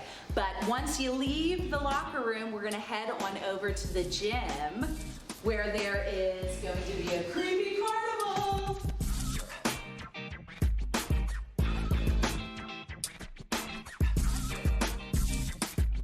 So after the creepy carnival, you're gonna come into our studio. You'll have an opportunity to take a family picture with your young ones in their costumes. You'll also, this is where we will take the pictures for our costume contest. Yes, that's right, I said it. Costume contest, just like last year. Guess what? We're gonna put them on Facebook. The one with the most likes wins. So, if your child gets a little chip that says, take my picture, hand it to me. I'll be taking pictures, we'll put them on Facebook, and you're in the contest. Now let's go outside. I got some friends for you to meet, and other community partners outside outside. Let's go. What's up, guys? So we're outside. I told you I had friends, and it's gonna be a huge event. Without further ado, here is Joe Rhodes from High Top Sports. Hey guys, so excited about the 29th. We're gonna have the Jumbotron right over my shoulder here. Armstrong Riverhawks taking on the Indiana Little Indians. It's at Indiana, a little bit of a drive, so why not cut that part of it out? Come here, enjoy all the things that are going on, and watch your Riverhawks right on the big screen. Bring a chair, bring a blanket, just be ready for the game. Chuck from Contending Cares, what else we got going? Well, you come down to Rich D. Snyder for our second annual trunk or treat. We're gonna have so many trunks there. TGIF's gonna have one. Sprinkle's gonna have a meat truck or meat van there, handing out coupons, handing out candies. Plus, we're gonna have many more trunks for you. Plus, 100 Real Glide pumpkins, paint kits to go along with that for the first 100 kids, and 1,500 bags of candy loaded up for the first kids that come through. Gonna be a great night. I'll tell you what do you think? What do you think, Colby? I'm loving it. Love to be a partner. Proud to have a trunk. Can't wait to see what happens. Gonna be trunks everywhere. Gonna be candy everywhere. Gonna be monsters everywhere. Gonna be a football game. You can't beat this. October 29th. Make sure you're at Richard G. Snyder YMCA in Katanning. It's gonna be the place to be. Everybody's gonna be happy. You're gonna feel great. We can't do what we do without you. I'm Jake DeLuca with High Top Sports, reminding you all to smash that like button and share it while you're at it too. Hey, I'm Chuck from #Contending. Make sure you like and share this post. Colby with TGIF Solutions. Make sure you like this post and smash that share. What's up, everybody? Andrew Scholl here from the Richard G. Snyder YMCA. Share and like, please. Ryan with Sprinkles. #Save on Meat. Like and share. Joe from HTSN. Like and share.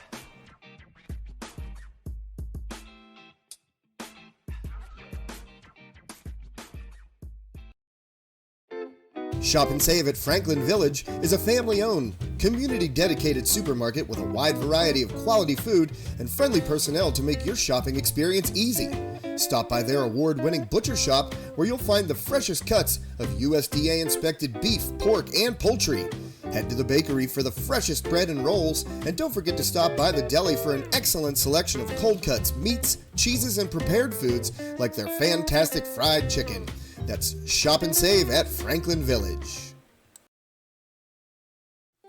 Protecting the things you love and how you do so is among the most important decisions you'll ever have to make. TGIF Solutions can provide you with the peace of mind by supplying answers to all of your insurance needs, whether it be home, auto, business, life, or farm coverage. Contact the team at the Shellhammer Atwood Agency today in West Katanning to be sure that you, your loved ones, and the things that matter most stay safe when it matters the most. TGIF Solutions, insurance for what matters.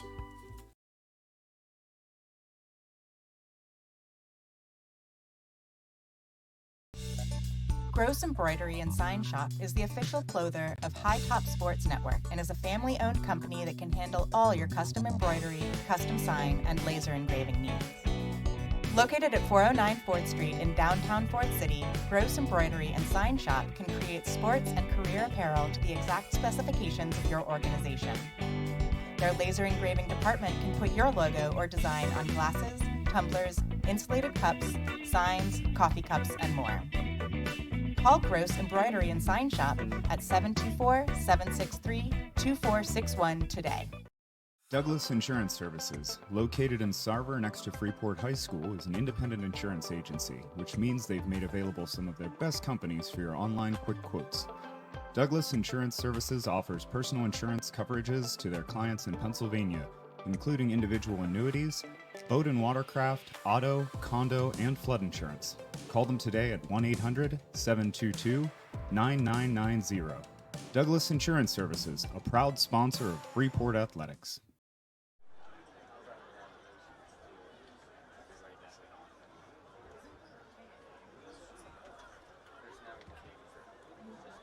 Five, four, three, two, one. Redraws.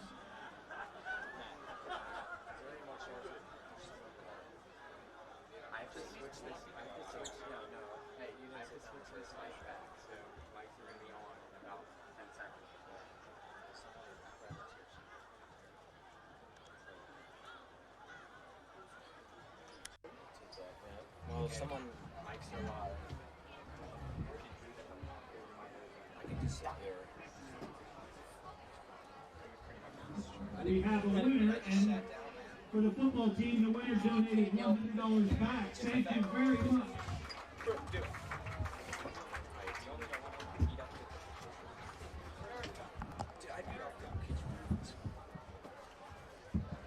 Is there another chair? Yeah, you can sit in that one over here. We gotta start like that.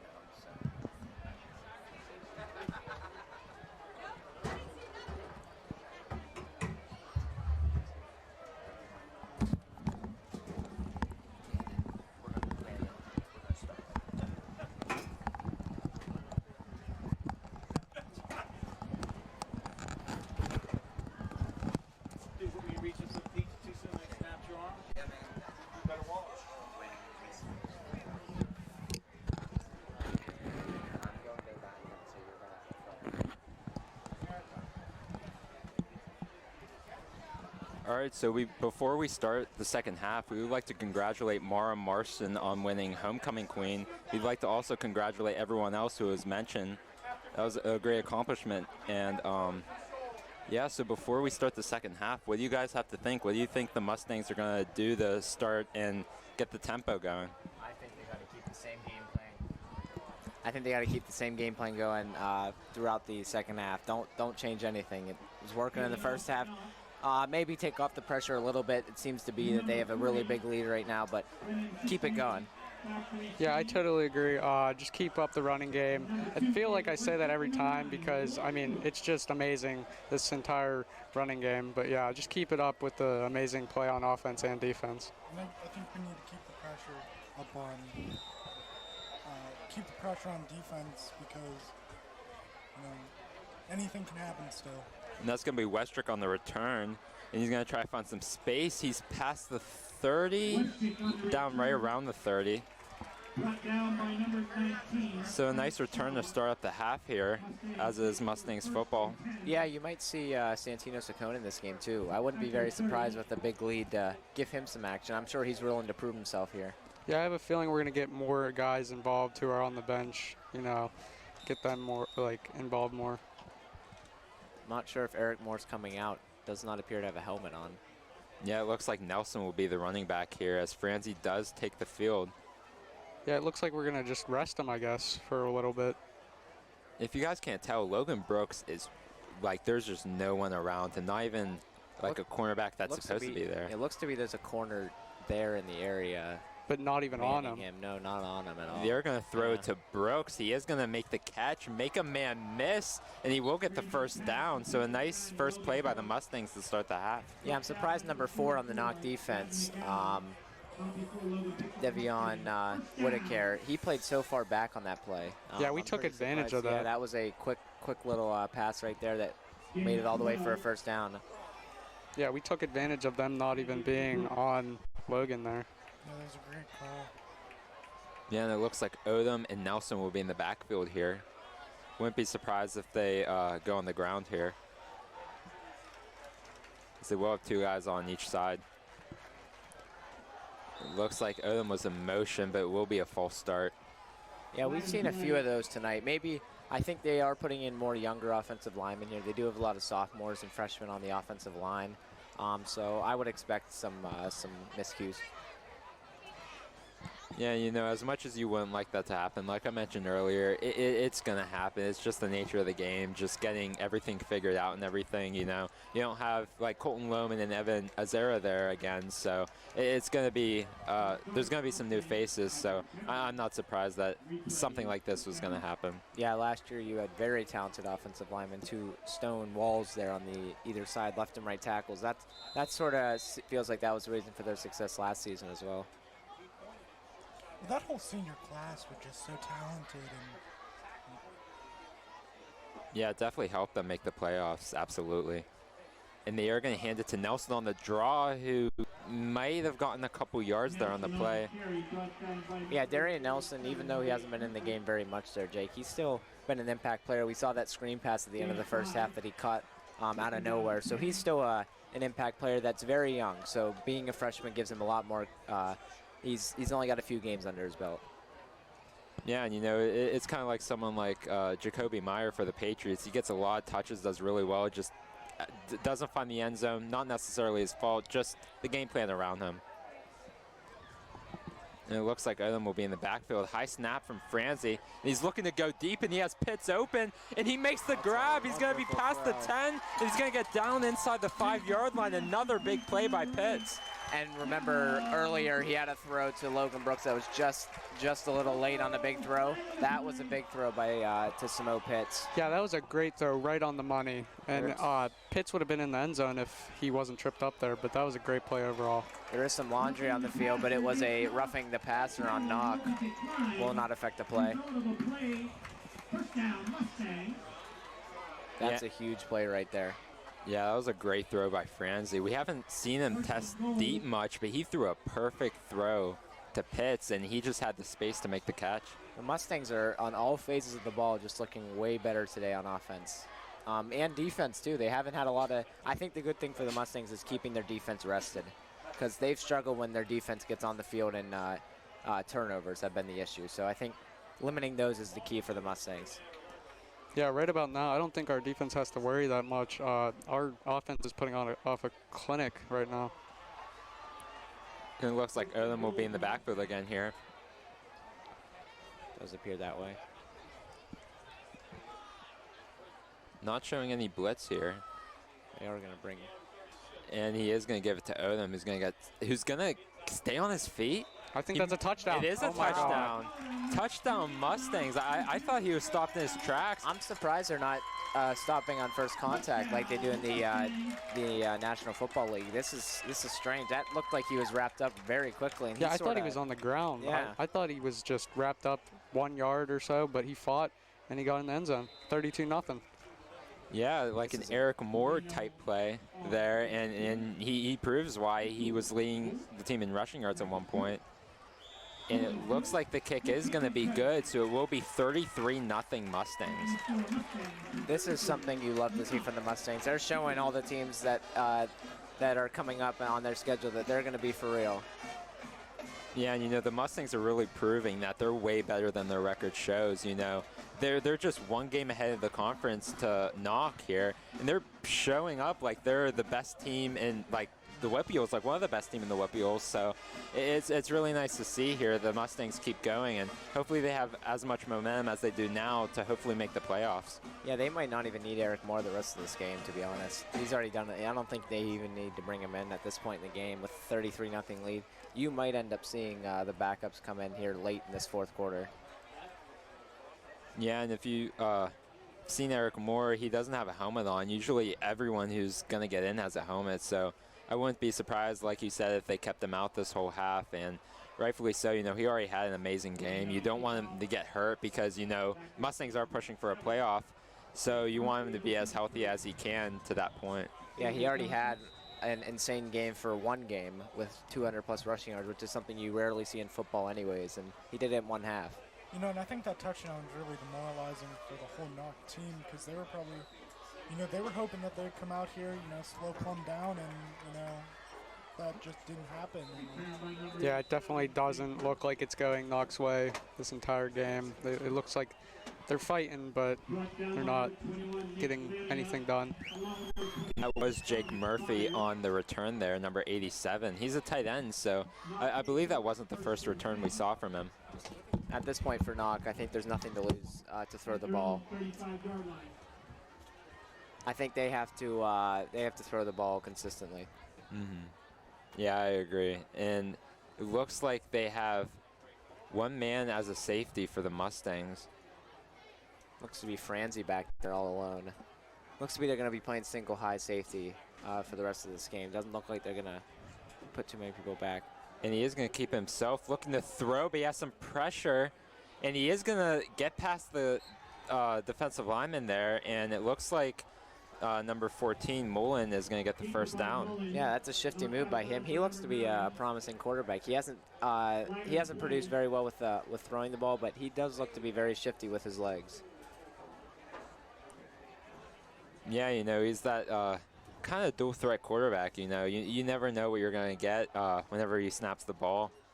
You know, you don't want him to be too comfortable in the pocket, but you don't want him to go out scrambling and get a few yards there. So, You know, and it is definitely a lot of pressure for especially a freshman quarterback coming in playing, varsity. But even though they're losing, it looks like he's handling it pretty well. There is a flag on the field here. I don't really remember seeing any penalties. yeah, I didn't either. Let's see what they call here. Looks like they're calling it on Knoch. Holding, possibly. Seems to be the likeliest call there. Yeah, I wouldn't be shocked if it was. Because they did go over to Knoch's sideline there. Yeah, Knoch has had a struggle. It looks like their identity is to run the ball, and at this point in the game, maybe with this large of a gap, they might start running the ball more, only because, that the game seems to be pretty far out of reach. So maybe they're going to try and just get some points on the board, feel confident, and start running the ball. Refs Yeah. still haven't said anything about what's going on. They're just still continuing to talk about it. Yeah, they do not look like they understand what's going on. I'm not really sure if I understand either. Yeah, it reminds me of Highlands a couple weeks ago. There is at one point where none of us knew what was going on. It looks like unsportsmanlike conduct on Knoch, so we'll push them back. That is a strange penalty right there. I don't really remember seeing anything unsportsmanlike. That's just demoralizing for Knoch. They've already had such a struggling game. Now, when you get a really good play, big play down to almost midfield, it goes all the way back. Makes first down for Knoch. Yeah, and it will be, the scoreboard doesn't say it, but it will be a first and even longer, so not the greatest situation in the world, but nothing impossible here for Knoch. See, and I think at this time it's where, how much trust do you have in your quarterback, and you could see where how comfortable he is down 33-0. I think it is 1st and 10 though, Jake. Looks like the penalty was after the play. Yeah, it does appear to be. And they are going to hand it off to their back, who's going to get a nice 5 to 6 yards there. That was number 44, Gavin McGowan. So they are including him in the running game here. It didn't appear like he was their featured back, as I kind of predicted here, but still going to utilize him. Pretty sure that was number 4, Caden Thomas. Yeah, Caden Thomas has just been all over the field. The leading tackler for the Mustangs, I do believe, Jake. He has been the best player on defense this season. Yeah, I wouldn't be shocked. He is all over the field, and usually you want your inside linebackers to lead the team in tackles. You don't want like your safety or cornerback, because that usually means they got beat or missed coverage. But if your inside linebackers doing that, that's always a good sign for the Mustangs. 2nd and 4 for the Mustangs. They have a man in motion. They will give it to him. That's Johnson. He finds some space, looking for the first down. He might have gotten stopped short. Let's see where the refs place it here. Looks like he did get the first down. They're going to give him a first down there. Looks like he was a bit short. Yeah, I thought he got stopped short. Like whenever he kind of slid on the ground, he was past the first down yard marker, but I thought he was stopped short, but it will be a first down. Yeah, I'm not surprised they're running the ball, even with just under 8:30 to go here in the game. And he will take the snap. He's going to give it to their back. Not going to get much there. That was McGowan on the carry. They're still getting 4 or 5 yard gains, though, which is good for them because they've really struggled passing the ball, and I think, getting back to their identity is what they need to do. Knoch's offense is looking better in this third quarter than they have earlier in the game. Yeah, than they were in the second quarter when they passed the ball a lot. Yeah, I couldn't agree with you more. And he will take the snap. He's going to give it to his back again. That's McGowan. He's going to get a couple yards, but it will be a 3rd and short. I think the Knoch Knights could relate to the Steelers in a way. When you're trying to run the ball early and then you get down big, you sort of shy away from that. But now they're sticking back with it at this point in the game. You got to stick with the run. Yeah, it doesn't show me much confidence that they have with their offense, because if I were them, I try to get as many big plays as you can early, Go hurry up. Try to do anything you can to get in this game. But it looks like they're just trying to see how certain plays are going to do for them. And so far it's been working well. Yeah, it's 4 down territory every time now. And he is going to hand it off to McGowan again, who is going to get the first down. So nice run by McGowan there. McGowan looks to be a fullback when you watch him play. He looks to be like he's not going to go in the outside. He looks like he's straightforward, get the first down yardage, sort of like a Derrick Henry. In a way, Derrick Henry is more of an outside back, but he could still run inside. It looks like you have a couple people in the backfield. Johnson in motion. They will give it to him. Going to try to find some space on the left. Quickly broken up, and he will get about 3 to 4 yards there. Even though they're not getting much, I think this is positive for Knoch. Driving down the field, trying to take time off the defense and maybe get a big play here or there and show they're still competing.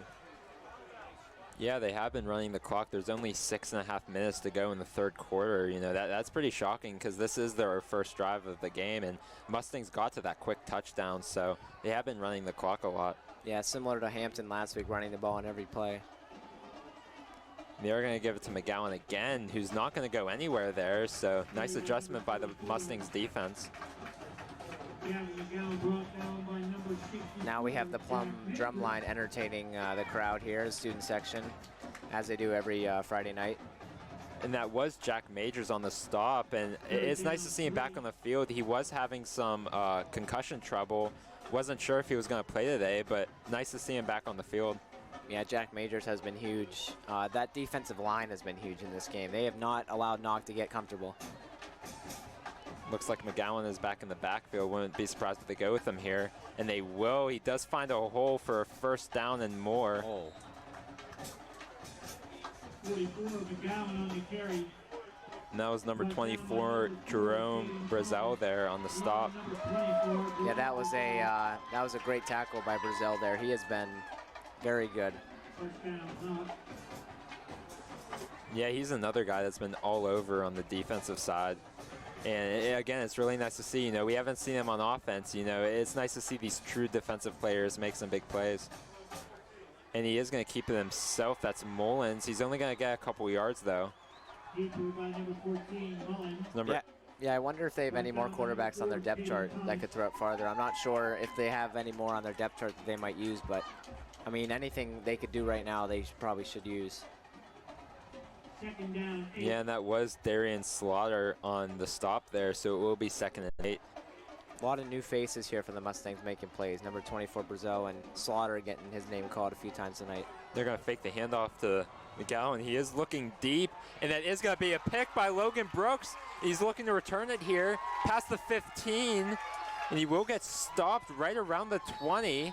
No, and that's exactly what, you know, the Plum defense needed here. Knoch's offense was starting to get a decent drive going, and they did have a decent drive, but Plum's defense still just shutting them down where it counts most. Plum's defense has been absolutely stout tonight. Now the secondary getting involved for the first time tonight. We haven't really seen them that much. They haven't thrown the ball a whole lot, so it's nice to see the secondary get some love. And, you know, that throw definitely had potential to be a touchdown if he let him back to the field a little bit more, but that was nice awareness by Logan Brooks, and obviously has the great hands we saw on offense, so he was able to make that catch, and huge turnover for the Mustangs. Yeah, you see a lot of those wide receivers or running backs playing defensive back because of their good hands. It looks like Odom will be in the backfield, something we'll probably see the rest of this game here. And they are going to go with Franzi. He's going to keep it himself. He's going to get a few yards there on the play. 44 there on the tackle again. It feels like he's been called a lot tonight, too, as a tackler. He seems to be their version of Caden Thomas, inside linebacker, always around the ball. And he has been running the ball a lot, too, as of now, so definitely someone they like to utilize both on offense and defense like we usually see in high school games.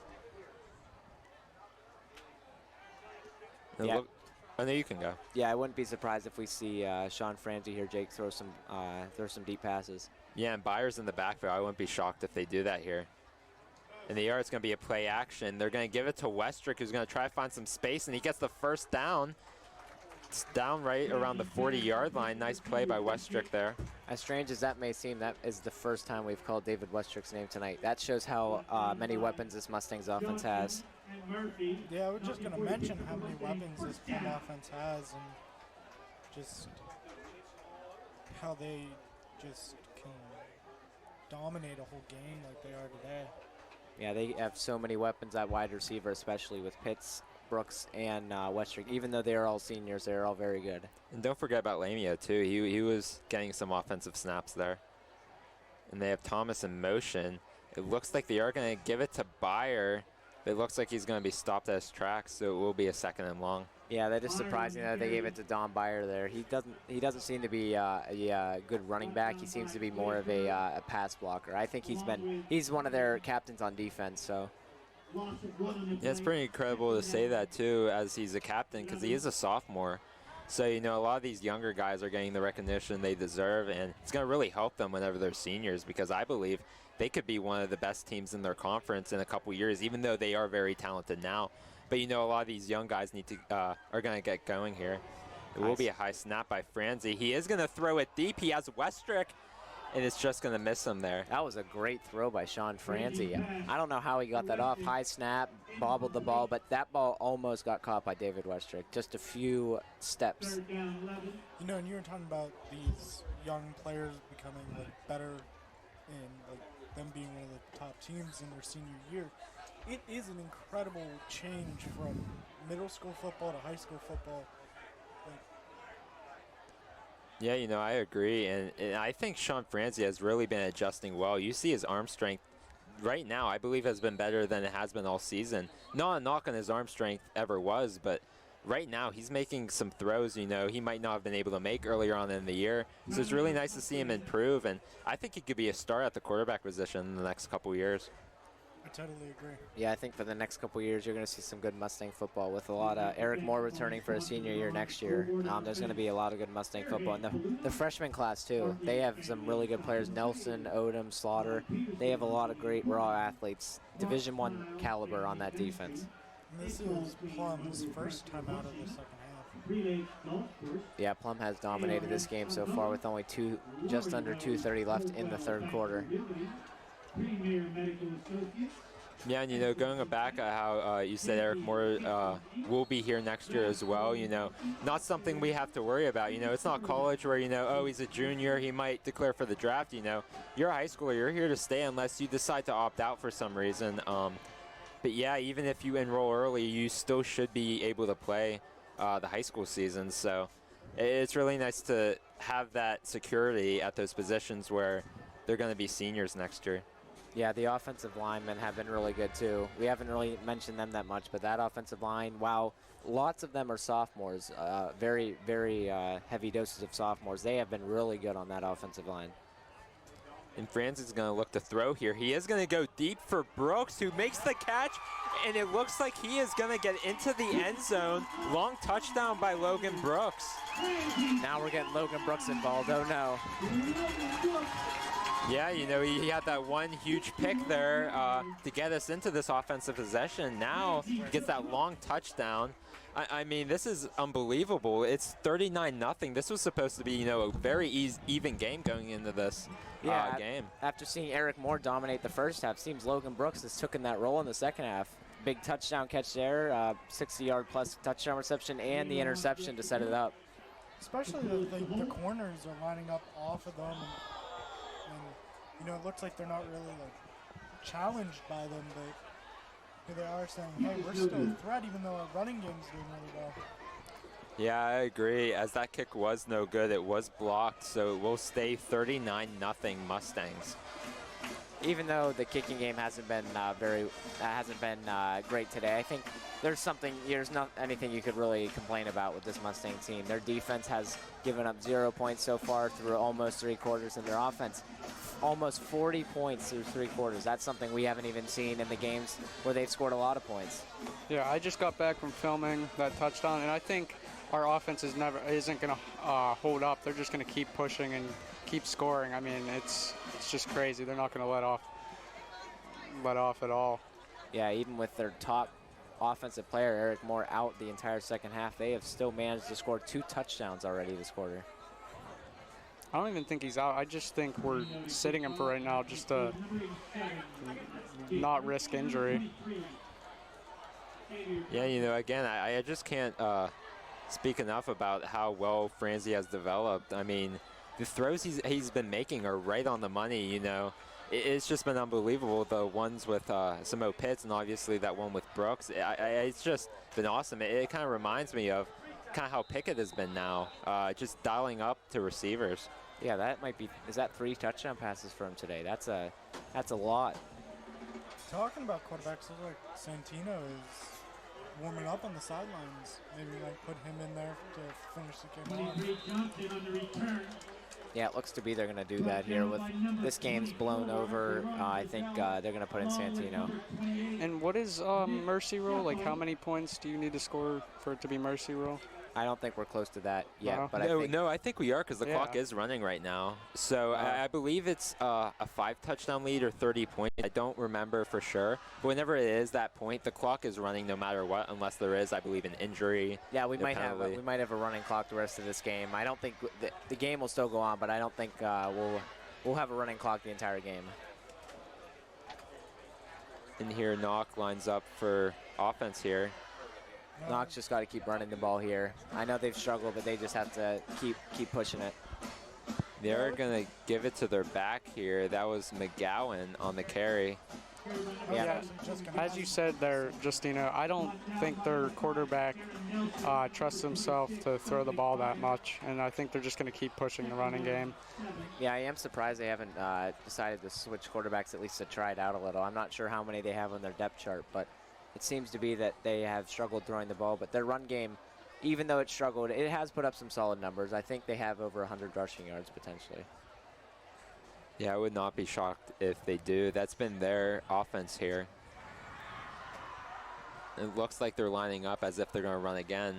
And they will. They're going to hand it off to McGowan, who's going to get stopped short. I don't even think that Knoch's going to even put up any points in this game because our defense just keeps stopping them. I mean, they're putting up great runs, but our defense just keeps stopping them. And that was Jack Tondrell on the stop there. Nice play. That might be the first time we've called his name tonight, too. Looks like a lot of people are getting involved now. Yeah, it looks to me they're going to try and get every single player on that defense involved. You know, even these young guys heading in now, they're out there and they look like they've been doing this for 3-4 years. Yeah, it's very impressive. And he is looking to throw, and it is almost picked off by Nelson. Great play. They had a receiver open, but he was able to get his hands up. Yeah, that was a good play by Nelson. Read the play there, knew that ball was coming out and tried to get a hand on it there, and just got unlucky, didn't intercept that. Yeah, I think that was his first pass, too, since the pick by Logan Brooks. And that will conclude the third quarter. Mustangs are up 39-0. Like, again, as talented as the Mustangs are, I don't think anyone would have predicted us to be up 39-0 going into the fourth. I mean, it's just been absolute domination by the Mustangs all around, you know. You could say in the Mars game, you know, their defense did really well. Their offense did just what they needed to do to win. But here, both sides of the ball have been absolutely dominant, and I just don't see them slowing down, even though it is the fourth quarter and they're up big. Yeah, I think the defensive line and the offensive line are the key. When those two are playing elite football, that's when you're going to win all your games. That's what Plum has to focus on for future games when they get towards playoffs. Their defensive line and their offensive line, because those two have been really good tonight. Yeah, and it looks like Knoch's going to be going for it on 4th and 5. No, they're not going for it? They're going to be punting it here. Okay. Their punter is out on the field. My apologies. You're all right. And Logan Brooks is going to be out there for the return. Back to punt number 40. And the punt is underway. It looks like Brooks is going to try to return this here, and he will. He's going to get past the 30, past the 40. He's going to get to midfield, and he will get it right around the 40-yard line. Another big play by Logan Brooks. Yeah, another big play for Logan Brooks. He has just been an animal on the field in this second half, like Eric Moore was in the first half. You know, Samo Pitts, he has been great at blocking on punt returns and long runs. All right, and we have Tommy Marzina joining us. Tommy, what do you think of this blowout by the Mustangs? I mean, it's just been crazy. Well, I think the Mustangs are doing a great job on offense. Actually, both sides of the field. Great 2 plays to start off the drive for Eric Moore running it back. And then he had another rushing, big pickup of yardage. So I think Mustangs keep this up, and I think we can come out of here with a win. It looks like it will be Saccone there as the quarterback. They're going to hand it off to number 28 there, Nicholas Sheffo. Yeah, it looks to me they're going to be using all their depth here. Nicholas Sheffo is also a freshman. You know, it looks like, if I'm not mistaken, Knoch's quarterback has been playing both sides of the ball all night. They have not really been giving him a break. Yeah, that's tough for the, as well as number 44, their tough-nosed running back. He has also been in there making basically every tackle for the defense. And the rain is coming down now, so it'll be a true test to Saccone if he throws the ball here. Yeah, that is surprising. I did not think there would be rain. And they're going to hand it off, and it will be stopped in its tracks. That was Sheffo again. Number 23, also another big impact player on offense for them. That was a blown-up tackle there by the defense. And that was nothing you could do there. You know, they expected the run. They did run the ball, and it was just a great play on the defense. It is coming down harder now, the rain. Very surprising. I did not think there'd be much rain tonight, but it looks like we are getting a shower coming through here. Not surprising. Yeah, I thought we'd see tomorrow as the main like raining period here, but it looks like it's starting early. Saccone will take the snap. He's looking to throw. He's just going to throw it away. He was getting pressured. Nothing you could really do there. Yeah, Saccone's trying to prove himself out here. It's tough though, coming in during the rain. Like that's really unfortunate. He hasn't really got many opportunities, so you always want to see players succeed. So that was a good effort by him to throw that ball. And I believe this is going to be the Mustangs' first punt of the game as Franzi takes the field. Yeah, that just has shown how good this Plum offense has been. They haven't punted the ball once.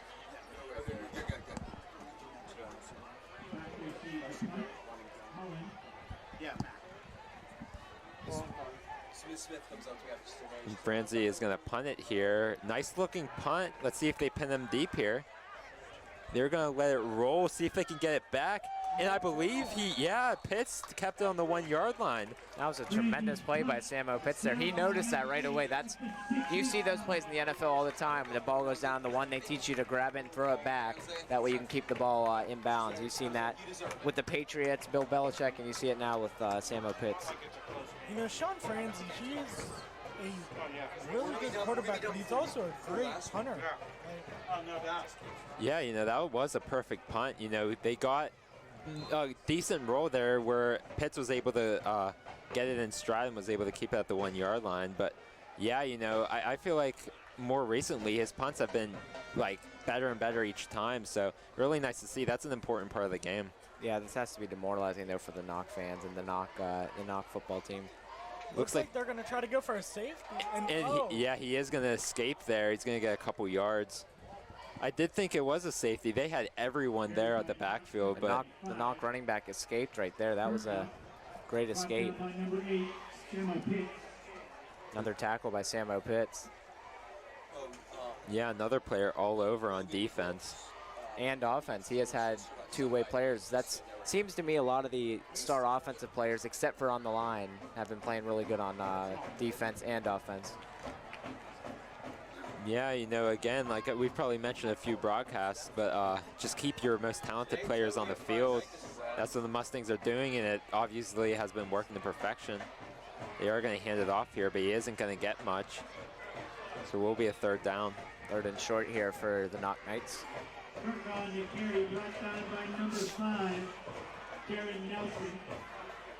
And that was Nelson on the tackle. Seems to me that both Darians for the Mustangs have been doing really good tonight. Nelson and Slaughter, both freshmen, both very tall and talented. Both play both sides of the ball very well. Slaughter more of a defensive player, but they've been both playing excellent tonight. And they are going to take Nelson out, and I believe he was replaced by number 20, Brandon Weisenbach.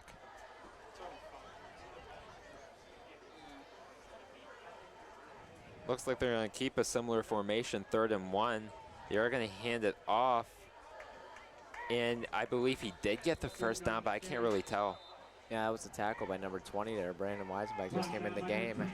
And they are going to call it a first down, so nothing you can really do there, 3rd and 1. You just have to make the best play you can to get that stop. But looks like they will get a first down.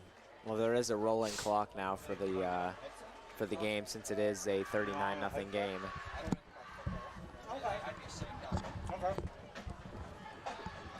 Yeah, and it looks like Knoch's just going to run whatever plays they feel like could work for later games, as there's nothing they can really do here to come back. Will be a high snap, and he is going to get knocked down.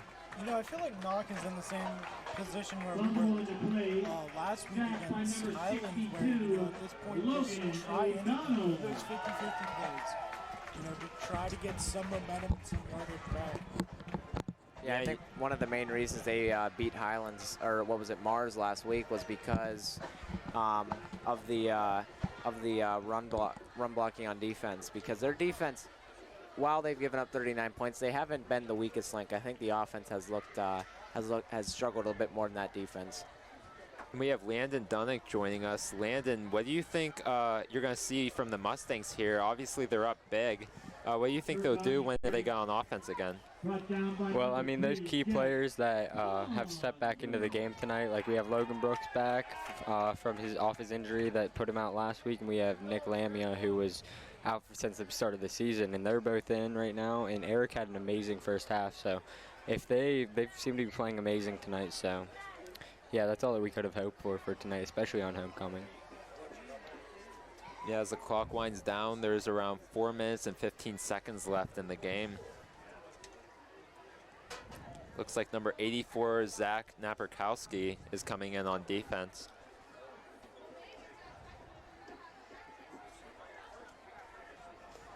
It looks like they're going to have no one in the backfield with the quarterback here. Yeah, it looks to me they're going to throw it. Do have a man in motion. And they are going to hand it off. It's a jet sweep type play, but he's not going to get anything there. Another aggressive play by the Mustangs. Number 7, Oprosky on the carry. And that was number 7, Oprosky on the carry there. Now it's Brazel on the tackle. You can see Eric Moore, he's just loving it right now. He loves how his Mustangs are doing. Obviously, the huge game in just one half. You just love to see it here. Yeah, if he would have stayed in for the whole game, he might have had the same number of rushing yards he's had all season in this game. The punt is underway, but the Mustangs are going to have positive field range here. You know, that punt did look to be almost blocked, but, you know, good job by their punter to get it away without being blocked. Yeah, this game is moving faster, folks, as we have under 3 minutes left in this game. The rolling clock now because of the 39-0 lead by the Mustangs. And I don't know about you guys, but do you think they're just going to let Saccone throw it a couple times? I mean, you know, he's out there to prove something. He hasn't gotten as much playing time as we probably assumed, you know. Do you think he's going to throw the ball? Yeah, I think he's going to throw the ball. I think one of the reasons why they put in Franzi mid-season is because of the turnovers. I think for Plum, they can't afford to have turnovers consistently all game long.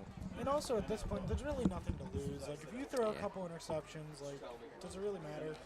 They're going to give it to Sheffo, who's going to get a couple yards there. It's nice to see another running back. That might be the 4th or 5th running back now, and 3 of them are freshmen that have been doing really well so far for the Mustangs. Yeah, seeing a lot of freshmen, and that seems like it's a point of emphasis for Coach Matt Morgan because, you know, building a program, you need some young talent to start playing here so they can develop. And, you know, he wants to make this team a contender for as long as he can. And I think right now the Mustangs are in line to do just that. It looks to be that the rain has stopped now. Saccone takes the snap. It's going to be a tough handoff here. He will be stopped in his tracks. I'm really surprised we haven't seen Saccone throw the ball here. We only have a minute and a half left, but showing himself, proving himself will look good for the coaching staff. I'm really surprised with the play calling.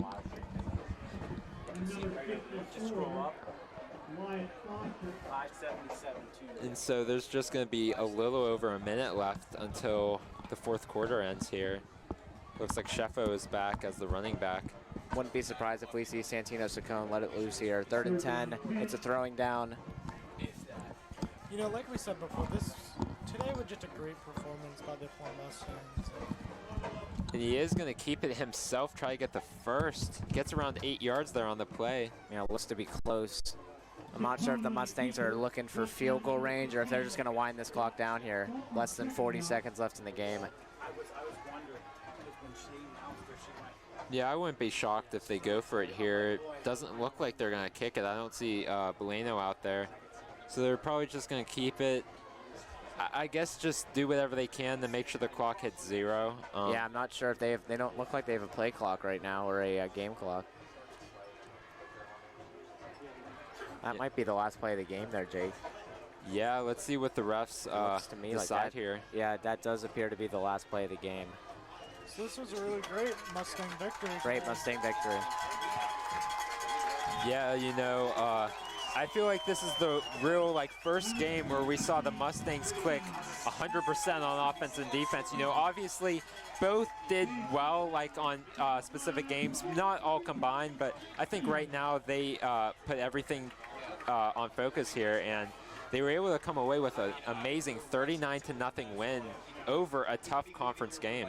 Now the Mustangs, the young Mustangs, are 3-2 in the section. I think the slow start was because they were so young. There's a lot of freshmen on this team, a lot of inexperience. So now they are 3-5 in the section, and they have a realistic shot now, a very good chance if I believe if Highlands lost tonight of getting into the playoffs. And you know, I got to give some credit to Knoch because out of the second half, whenever they came out, their offense did play a lot better. So definitely got to give them some credit, even though they did hold the Mustangs to only 13 second half points, which is an improvement from 26 in the first half. And you know, this is, I believe, the second shutout that the Mustangs have had this season. It just shows how whenever they win, you know, their defense has been just absolutely dominant. And they're making sure that they were able to read everything, making almost every stop, I feel like. And it's just been so much fun to watch. I couldn't say enough about how the Mustangs have played this game. Yeah, even though they gave up 35 points last week, to the top team in the section, Hampton, their defense has been extremely improved. From the beginning of the season where they were not doing very well and getting blown out against Franklin Regional and North Hills to now shutting out teams with the same record as them, so similar competition.